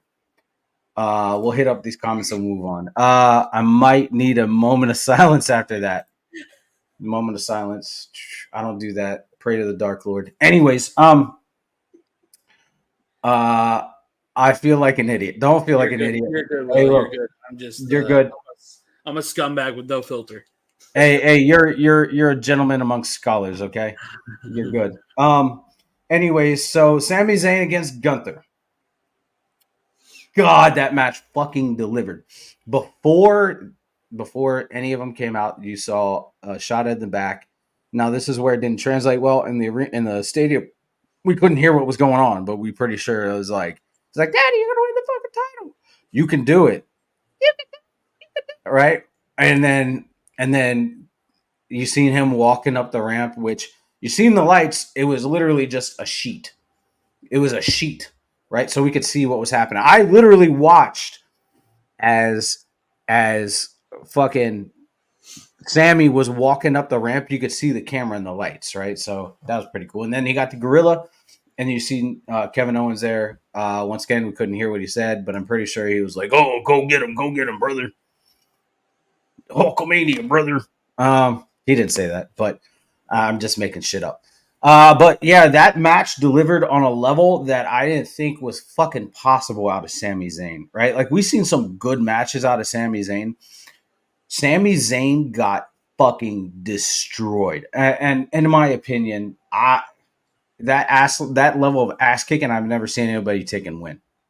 Maybe Cody, but still, maybe Cena. Sammy got his ass beat. All right, so Paul says terrible idea. So over Sammy, they missed an opportunity to push Gable. We agree. And why did Gunther keep taunting his wife? That's not his character at all. I think they were trying to show the overconfidence that Gunther had. Where'd Gunther go now? I think he took a week off. Comes back for the title or goes for the world title. That's something that Chris and I have talked about. I said I feel like if Gunther loses the title, don't have him challenge for the IC championship again. Have him get put in a heavyweight championship situation. What is your thoughts, Chris? Let me start off by saying, Paul, I agree with you. I said the podcast before WrestleMania that Sammy shouldn't have been in the match to begin with, in my opinion. I have nothing against Sami Zayn. I think the world of Sammy as a human being and as a wrestler. That being said, Sammy has had so many WrestleMania opportunities, and he's gone over, I think, on almost every single one of them. And he main evented last year and won. And then he got his Montreal match with Roman. And he got the Jackass spotlight. And he got this year. Gable has gotten nothing. Upon nothing. Upon nothing. And I think Gunther is arguably the best. That might sound rich, but I feel like the whole Sammy winning partially was and I can see that, but at the same time, I don't think Triple H is one of those consolation prize type bookers. I don't think it's you lost here, so let me give you this instead. I don't think Triple H is like that at all. This comment, I think I like this comment. That would have been really cool, but then you would have had to have. I feel, in my opinion, you would have had to have Seth Rollins hold on to the title or have Gunther go after Cody. Yeah. And I feel like when you have these long title reigns, it kind of puts the booker in a corner where it's like, okay, what do we do here? Cody's not champion yet. Do we make him finish his story? What do we do? Because Gunther has been a champion for well over a year, almost 2 years. And Roman has been a champion for 3.5 years. So it's like Triple H literally hit the reset button on everybody except for Rhea and Io, but we'll get to that match. And I think Gunther should have a couple singles feuds before he's brought back into a title picture. He needs to rebuild himself back up after that big loss and see where he can go, because he's been in the company for many years now, and he has been a champion for most of the time he's been with the company. Yeah. So Will says, or maybe have a possible Imperium versus Judgment Day feud and have Gunther go for Damian. That'd be cool. But I think, wouldn't Damian have to be a babyface though? I don't think. Maybe turn Imperium face. I see him being brought in against Priest. I mean, yeah. But anyways, Sami Zayn ended the 666-day reign of Gunther. That's the first surprise of the night. And I think that that would be the outcome. Bro, but it was Rocky's story. That brainbuster spot was sickening. Yeah. When he lifted him up, people were like, oh, superplex. I was like, no, dude, brainbuster. That used to be one of his finishing moves or his setup move as El Generico. Before El Generico went out to Mexico. Imperium is just awful. Vinci consistently loses. I like Imperium as a whole. I like Gunther. I like Kaiser. Ludwig Kaiser is a fucking star in the making. Yep. Vinci, they need to replace Vinci. He's not. I feel this way about heels. Some of the greatest heels in the industry have had more losses than they've had wins. Yeah. I consider Baron Corbin as one of the best heels that the company has ever gotten, because whether or not you like the gimmicks, he has done every gimmick to the best of his ability and what he was given. And you could argue whether it's go away heat or you can argue that it's genuine heat. Like when he gave the end of days to Becky, that man had that entire arena cursing him out for doing that. Yeah. And you know, I don't think being a heel requires you to win so many matches unless you're somebody like Brock Lesnar who's a monster heel. And that's just another level of being a heel. Yeah. So Will says his teacher El Generico will be proud of him. Absolutely. So Alex says SummerSlam, I can see him going possibly fatal 4-way, Priest versus Drew versus Rollins and Punk. After that, I could see him adding Gunther to the mix somewhere down the line. We'll see. I mean, only time will tell. SummerSlam is a few months away. I do too, but can't have them feud with Judgment Day when they all win and look strong at times. Imperium is just pushed as lackeys. Yeah. All right. So next is the main event, night 1: Rock and Roman Reigns versus Seth and Cody. Look, you and I talked about this when The Rock first came back, right? I said I don't want to see Rock in any capacity in a ring if he is going to be winded. The Rock looked fucking phenomenal in the ring. Like his presence wasn't just great, like with that entrance where he stood in the middle of the flaming Brahma Bull, which didn't translate well into the stadium, but his in-ring presence and his actual in-ring work was fucking on par. Like it was I literally felt like I was watching The Rock in 2002. I think what they did for Rock in that match is what Rock did for Hogan in their match. Yeah. He was very protected and he was able to get his spots in. I don't think he looked gassed. I think he looked great. Yeah. I still stand on the fact that I didn't want Rock in any capacity. Yeah. After 8 years, it was amazing. And The Rock is just fantastic. His heel turn was brilliant. Absolutely. So I think what I liked the most out of this was there was so much unpredictability that was happening in that, right? We seen Roman spear Rock, right? At some point, I'm pretty sure everyone was like, is The Rock going to retaliate? We seen a lot of miscues between Cody and Seth, right? We seen brawl on the outside. We seen The Rock tell the ref, stop fucking counting or you're fired, right? Which was awesome because he's playing that authority figure. And then we seen the end of the match where The Rock used the belt to break Cody from doing the crossroads. And Rock and Roman went over. So naturally, I mean, you and I both knew that this is what it was going to come to. So the Cody Cutter he took, though, was a little ridiculous. The way he lunged into it. Yeah. Who, Rock? Yeah. Mm-hmm. Mm-hmm. I mean, to be fair, Rock oversells everything he does, though. He's the best at overselling. So, in your opinion, Chris, what do you think? How do you think night 1 was? If we're talking about card overall, I think night 1 was pretty solid. I think the Usos match was a really, really sore thumb. Mm-hmm.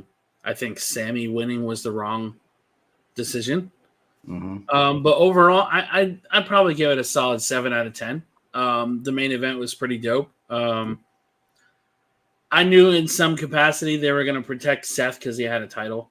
I hated seeing Cody take that freaking pin from The Rock. I'm just glad Roman didn't do it because if Roman would have pinned Cody, I'd have probably been more pissed off. But I get why Cody took the pin. I would agree. All right, night 2. Night 2, we had a full stacked card. Starting off with Seth against Drew with CM Punk on commentary, right? And we once again got 2 special entrances in both Drew and Seth. I thought Seth's was really ridiculous. Really ridiculous. Like fucking way over the top. But it made you talk about it, didn't it? It did. It really did. I liked Drew's entrance, and I actually likened it to his NXT days. I said, when was the last time we got this entrance? NXT. where they brought the bagpipes out and the Yeah, Celts. he did. Seth honestly put in a lot of work for both nights. He did. He really did. Right off the bat, dude, I thought it was going to be a squash match. I was I like, thought they were gonna pull Daniel Bryan and Sheamus. yep, yep, yep. I agree. Oof. Somebody on YouTube said I thought Roddy was going to come out, and I remembered he's dead. Yeah. So after that first Claymore, I was like, oh, he's done, and then he kicked out. Right. Match continued. Thank Really God. good match. Really good. Yeah. Thank God. Thank God it wasn't a squash match because Seth deserves more than that. They put on a really good match. It took 3 Claymores to beat Seth, and Drew finally got his WrestleMania spot. He fucked up, and he goddamn went out, started talking shit to Punk. All right, I was freaked out. I was gonna be mad if it ended that fast. Yeah, me too.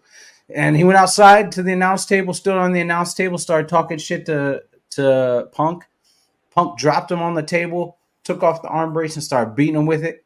And then you and I talked about this on the podcast before. I said Priest is gonna cash in on the winner of fucking Seth and goddamn Bro, Drew. I called the CM Punk thing too, didn't I? You did. When I think for me, the 2 top things of that weekend was Priest cashing in, and then the main event of night 2. Priest cashing in, as soon as his music hit, I fucking screamed, dude. Like literally lost my voice. The angle with him and Punk was hilarious. It was.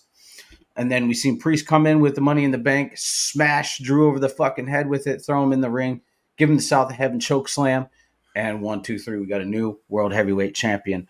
2 title reign changes in one night, in one segment. And we got one of the best camera shots of all time, CM Punk laughing at Drew McIntyre losing. Pretty great. Yep, absolutely. We got the next match. This isn't like in any particular order, but we got Io versus Bailey for the women's championship. Once again, a really good match. Okay. Io came out to wrestle, bro. Yeah. Priest is starting to become Ripley over. Judgment Day is really a heel faction anymore. I agree. And the tag titles came back to Judgment Day also. No, they didn't. Tag titles. If you want to get technical, he has. He does with R-Truth. Okay, you're right. I missed the joke. Anyways, Io and Bailey both came out to special entrances. Now, Io came out to her original entrance, her OG entrance, which was awesome. Really love to see that. And they tore the fucking house down, man.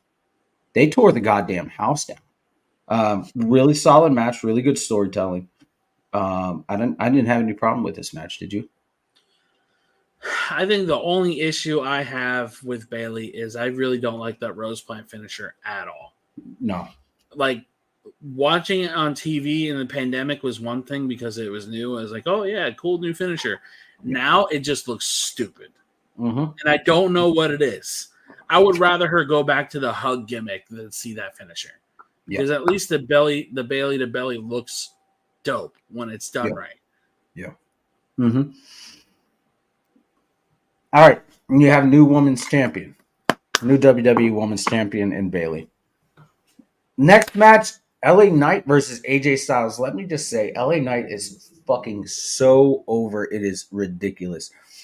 We had fans both nights that were out of the arena or out of the stadium coming in, and people were screaming, "Let me talk to you."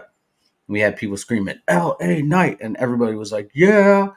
Or people were screaming, "Yeah," and everybody was like, "Yeah." Dude, so LA Knight is so fucking over. Dude, I was even in the wrestling group that Alex a part of, and there was somebody that commented, or maybe it wasn't in that wrestling group, but it was in maybe on TikTok.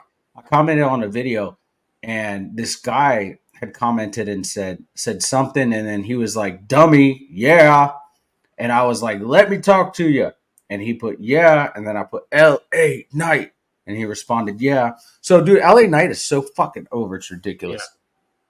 Yeah. I'm glad to see him beat AJ at WrestleMania. AJ debuted a new song. What do you think about a remix to his? I love it. I think it sounded even better this past SmackDown. I think people are so quick to trash Def Rebel for whatever reason. Yeah. I think he has a lot of misses, but I also think he has a lot of bangers too. Yep. Yep. Will says LA Knight is what Ken Anderson or Mr. Kennedy was supposed to be. I don't know if I agree with that. And the only reason is because I feel LA Knight is more crowd interaction than Kennedy's was. Because Kennedy's was just him. Mm-hmm. You know what I mean? Like it was just his intro. LA Knight literally makes it part of his moveset. And it's kind of like with the what chance.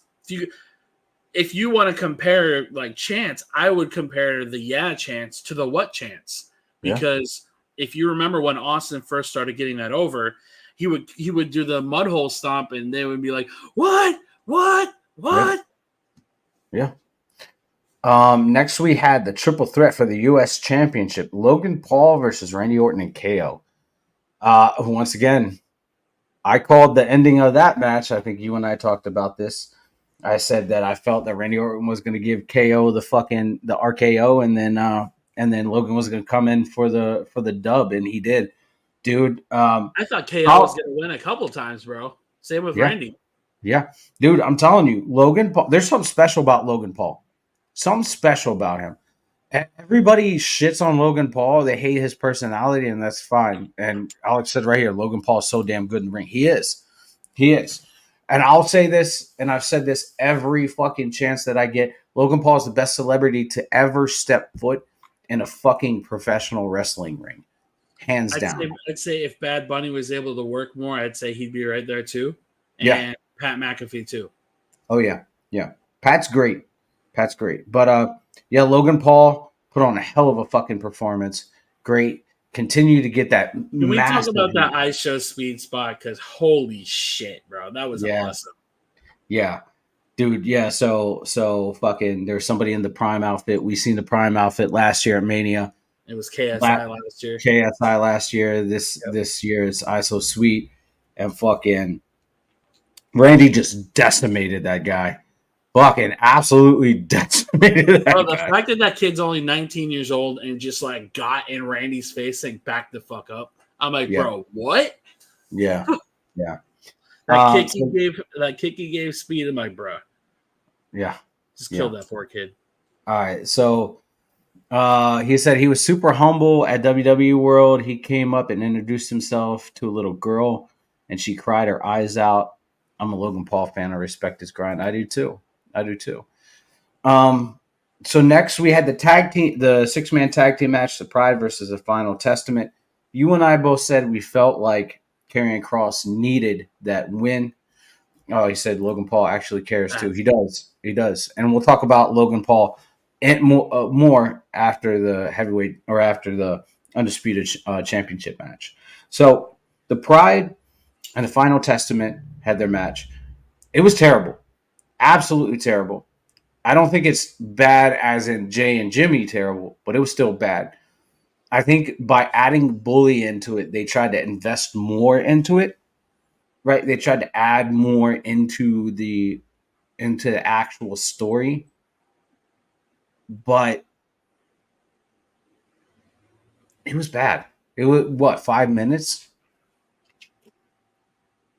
Here's what I'm going to say. I put Kross on the same level in terms of character work as I do Bray. And I know that might be a super reach for a lot of people. But if you go back and you listen to Karrion Kross's promos and you listen to all the things that he's doing with his character work, it would have been better if Bobby Lashley had a personality. He does not. I love Bobby. I will never, ever in a million years dog shit on Bobby Lashley. But Bobby Lashley has zero personality. Same with Angelo Dawkins. Zero personality. And see, I disagree. I think AOP is incredible. I love AOP. If you go back and you watch their early NXT stuff to when they nearly killed DIY. Yeah, they did. They are one of the best tag teams that has been brought into WWE in terms of presence, in terms of ring work. They don't talk, but that's why they have Cross, and that's why they have Scarlett, and that's why they have Paul Ellering. But I think in today's generation of wrestling fans as a whole, from our generation to Generation Alpha / Gen Z, people like Karrion Kross, people like Ellering, people like AOP are never going to get over in this business because everybody wants people like LA Knight.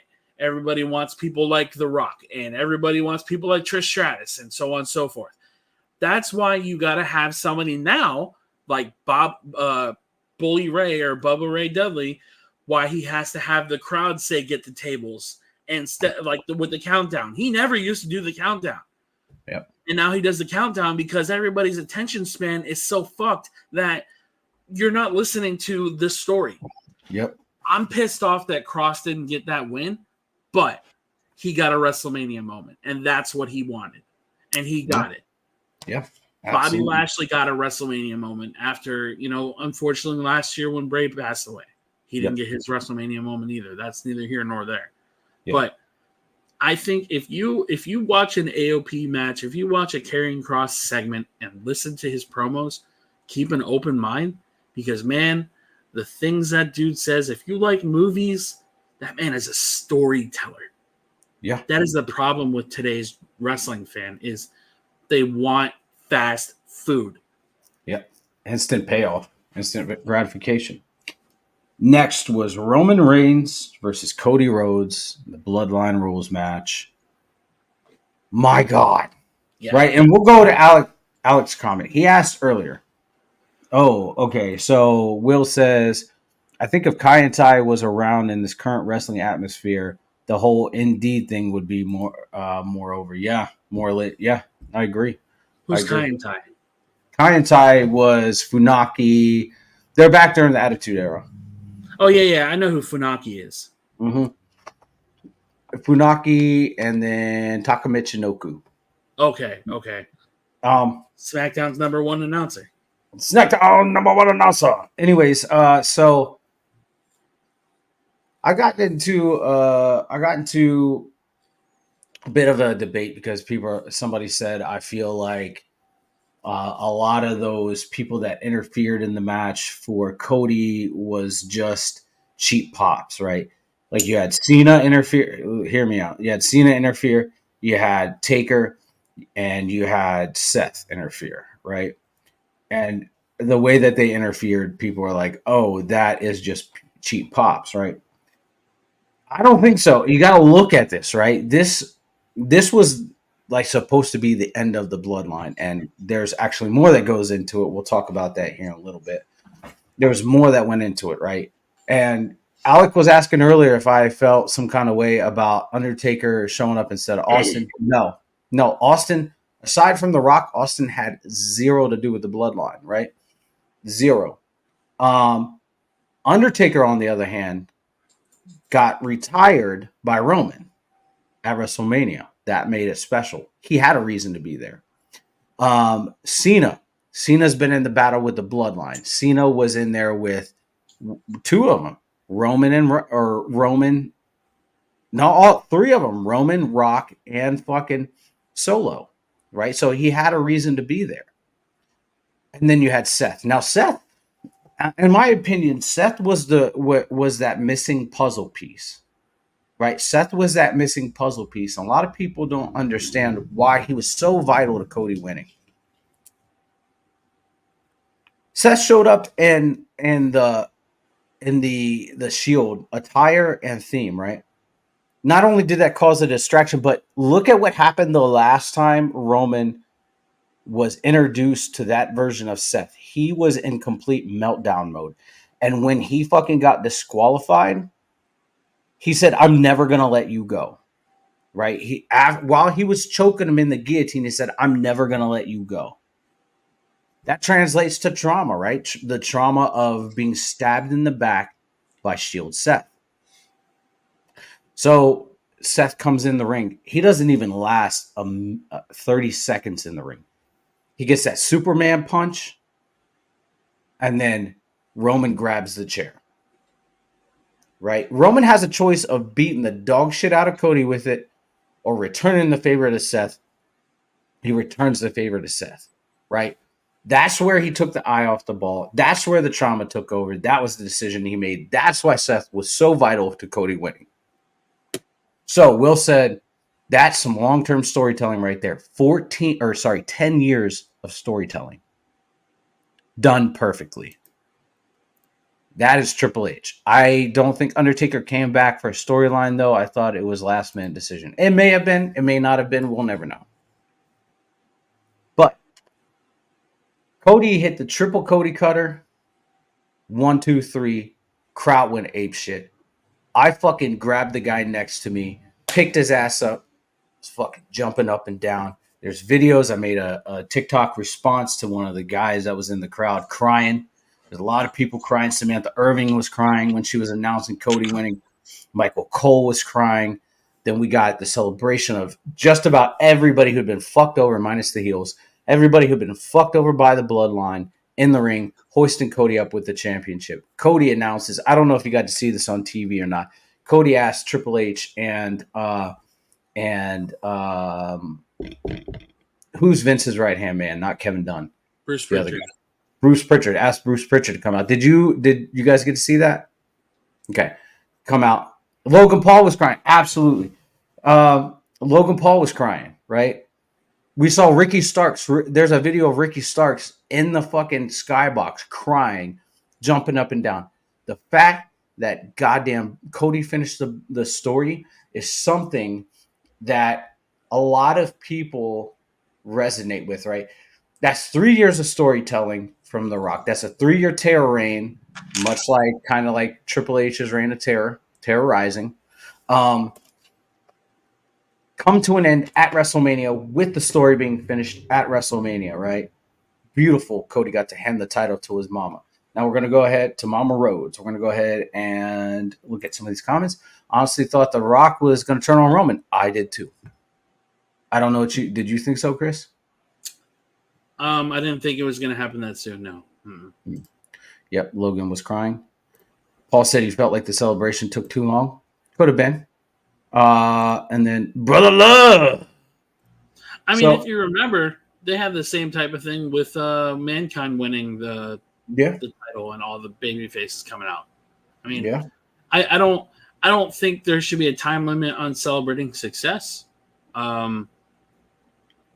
Breaking down that entire match, bro, starting with the entrances. Cody's entrance, bro, for me, will go down as the greatest WrestleMania entrance of all time. Like the Homelander start, that sick-ass mask that he came out in, and then him having the match he had with Roman, that was 100 times better than the chemistry he had with them in the tag match. Mm-hmm. And going into all the interferences, every person who was involved in those interferences had a part to play in that story that Cody was finishing. Starting with the Usos, and then Solo, and then Cena, and then The Rock, and then fucking Taker. People were bitching that it wasn't Austin. And aside from it not being Austin, you know, I think Austin hobbling down to the ring just to stunner and leave would have been stupid, in my opinion. Will says, do you think Cody having the skull mask was Triple H passing the torch to him? Possibly. Could be. Cody's a very creative guy, though, too. So, I mean, could have been a mix of him being a big, you know, anime / gamer fan. Could have been that. But yeah, man, I truly think this was the greatest WrestleMania event of all time. I would easily put that with Austin and Rock, and I know that's a really bold claim. I think it was. I think Austin and Rock and Cody and Roman is on this almost the same level. Yep. of impact, of trajectories of a career. I truly think Cody and Roman put on a hell of a show. Yes. So Paul says, "How about that brandy pop?" Yeah, dude, That was awesome. So that happy was for him. awesome. Yep. So I thought personally, I thought that WrestleMania 40 was the best WrestleMania I've ever seen. I will say that to the day I die. WrestleMania 40, unless there's something that tops it, WrestleMania 40 was the best WrestleMania I've ever seen. Was there some bad matches? Sure, but the good matches eclipsed the bad matches. Yeah. No pun intended. And then Cody and Roman, dude. Cody and Roman absolutely delivered, left it out on the ring. There was a lot of emotion around it. You seen, there's video of Roman crying at the top of the stage with Paul. It's perfect. Yeah, I agree. Seeing Brandy get that pop was great. Clips, I see what you did there. So yeah, it was awesome. Monday we had the new era of. Oh, we forgot something. Oh, Stephanie. It was good to see Stephanie, man. Yeah. After Stephanie, Paul shouted her out at the Hall of Fame, I'm like, oh, she's coming back. yo, I'm not even joking when the king down, when the king bow down, let me hit the crowd. When that shit hit, I was like, yeah. Anyways, it was good to see Stephanie, man. But yeah, we got the new era of the new Paul Levesque era of WWE. It looks very promising. We had some really great matches on Raw. I don't want to cover all of them because we've been on here for 2 hours now. Yeah, we don't got to cover over it. But some key points that happened, like I said earlier, we had the debut of Roxanne Perez as well as Ilya Dragunov on Raw. It was great. Oh, you want me to sing that song again?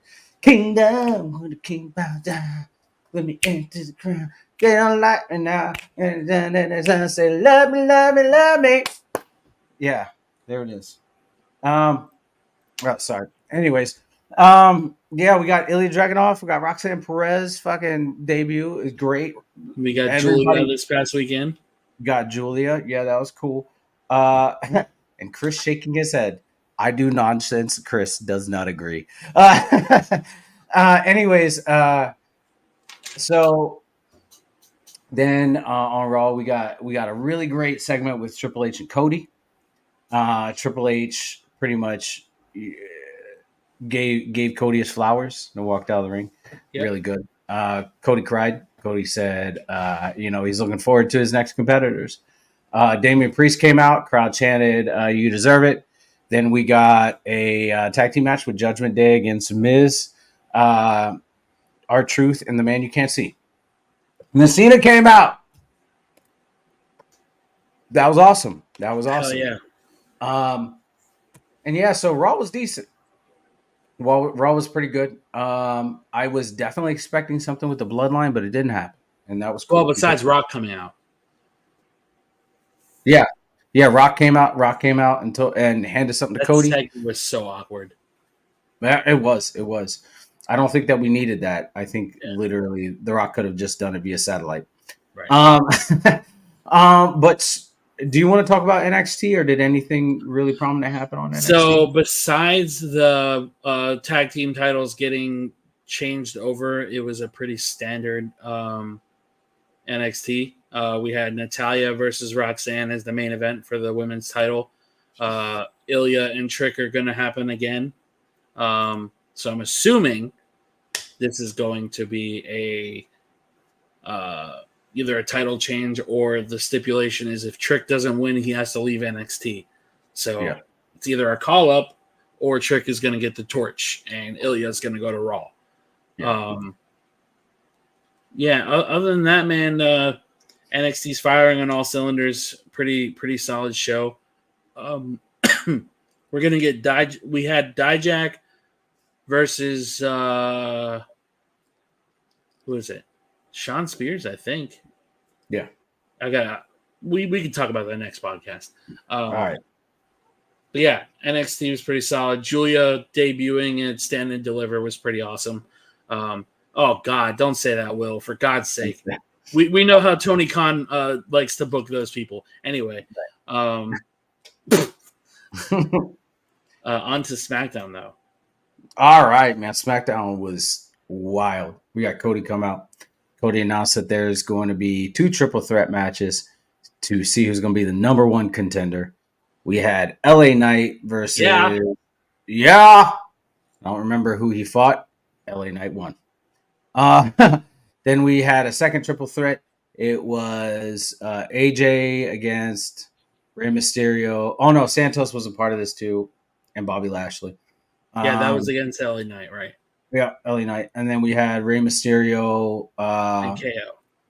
KO, yep, and AJ. So we're gonna get a run back of WrestleMania next week. AJ versus LA Knight. Can we talk about that freaking Styles clash that AJ hit? Holy shit. Yep. Yep, I agree. Oh man, Will said something that Trick and Swerve as a tag team. Okay, I'll stop. Anyways, Swerve and Keith Lee worked out really well. Right. I think the moment of the night was Paul Heyman coming out with Solo and Jimmy, and that top rope Styles clash. Yes, Solo and Jimmy were out in the ring with Paul. Paul was saying we're taking responsibility and accountability for our loss. Solo said, so if there's losses and we lose, there has to be repercussions, right? Like a punishment. And everyone was like, oh, he's going to attack Jimmy. And he came over, gave Jimmy a hug and said, you're my brother. I love you. Turns his back. Got the debut of Tama Tonga. Tama Tonga attacked Jimmy, who was perfect. I thought it was going to be Jacob Fatu. But not yet. Not yet. He is signed, though. Yeah. The story's cooking. So they beat the absolute dog shit out of Jimmy. Like, bad. If you didn't watch SmackDown, go back and watch that. They beat the piss out of Jimmy. Like 5 or 6 Samoan spikes. Chair shot. Jimmy got a chair shot to the throat. Like the running splash to the throat. Paul Heyman's in the corner crying, said the tribal chief didn't authorize this and went to call Roman. Solo grabs the fucking phone, steps on and smashes it. Ends the segment. What do you think happens here?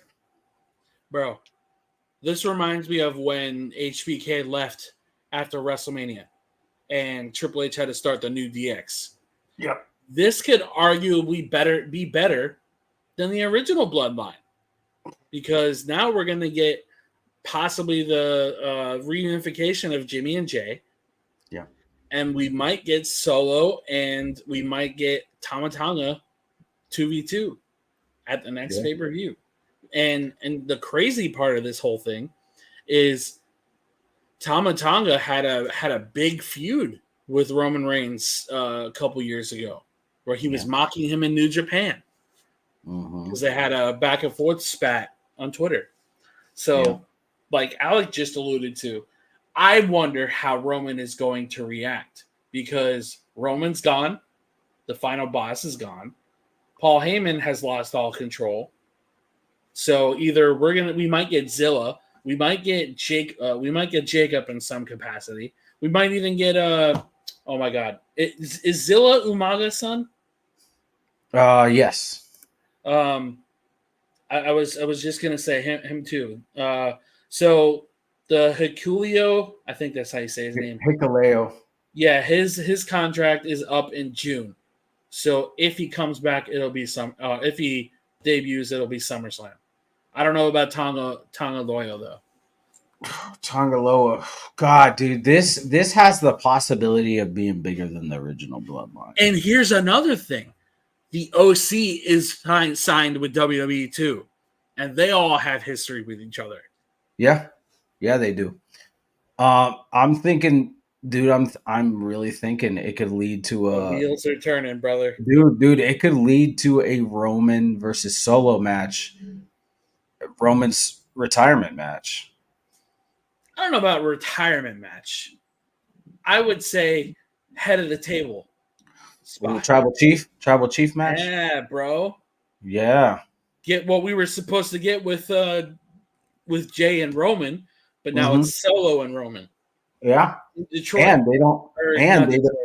Fucking Ohio. dude, and think about this. Oh, Roman and the Usos versus the New Bloodline could be. See, I don't know about the Usos reuniting with Roman though, because that would, I don't know. I want to see that make sense first. I think it would have to be one of those things where he does kind of like what Seth did, where he goes and he apologizes, right? Like obviously Jimmy's gonna follow him, but you got Jay. Jay's the crux, right? Jay's that one. You got to convince Jay, and Roman would have to like show up and apologize. Jay would have to show up and apologize, right? And it would be one of those things where the Shield got back together, and they could play that out where Roman is having to apologize and like profusely apologize, and Jay's like, I don't want any part of it, and then eventually they come together. Now here, this is what we're not talking about, right? Like, okay, hold on. I heard possibly that a person who is responsible for Solo and Tonga doing it is The Rock. Yeah, that's what I was going to think. Here's something that we're not talking about. Who has been the mastermind behind every betrayal? Could be The Rock. Could be Solo. Paul Heyman. Rikishi. Paul Heyman. Paul Heyman. Okay. Think about it, man. Paul turned on Roman, and it was just fake to turn on Brock. Paul has turned on Brock to align with Big Show. This could be a moment where Paul turns on Roman and sets everything in motion. Do you think AJ might try to reform the club after Tama Lager? I don't know. Maybe. I would want to see how the crowd reacts to Tama Tonga first. Yeah. Before even going down that route, because AJ is nearing the end of his career, and I don't know how long Tama's been doing it for, but I don't want to see them get over with the indie smarks just to make them happy. Yeah. It was me, Austin. It was me the whole time. Yep. Solo with Paul makes sense. Yeah, it does. I can't see Solo being alone. I don't think Solo would be alone. Solo's good on the mic, but he's not. He's okay on the mic. He's not confident enough to be on the mic. There's so much potential for what could happen in the future, and wrestling is exciting. WWE is exciting again. I'm fucking for it. I'm all for it. Before we go, Chris, is there anything you want to add? I'm going to say, no, Solo was fantastic in NXT. The summer of Punk and Drew is going to be exciting. Because after this past Monday and Punk screwing over Drew again, I think we're in for an amazing feud because CM Punk and Drew are just magic together. Yeah. And you know what the best part of that whole thing is? Like, Drew has taken on this whole Twitter personality, but Punk just doesn't give a fuck. It's so funny. Yeah, absolutely. All right, y'all. It's about that time. We went longer than we normally do. We had a lot of stuff to cover. It's a great time for Fatal 4-Way at SummerSlam. We shall see, man. We shall see. But anyways, typically we're live on Saturdays. But because of WrestleMania and some things that we had to do yesterday, we decided to switch it to Sunday this week. We'll be back this time next Saturday, unless things happen. You can catch us live here, 1 o'clock.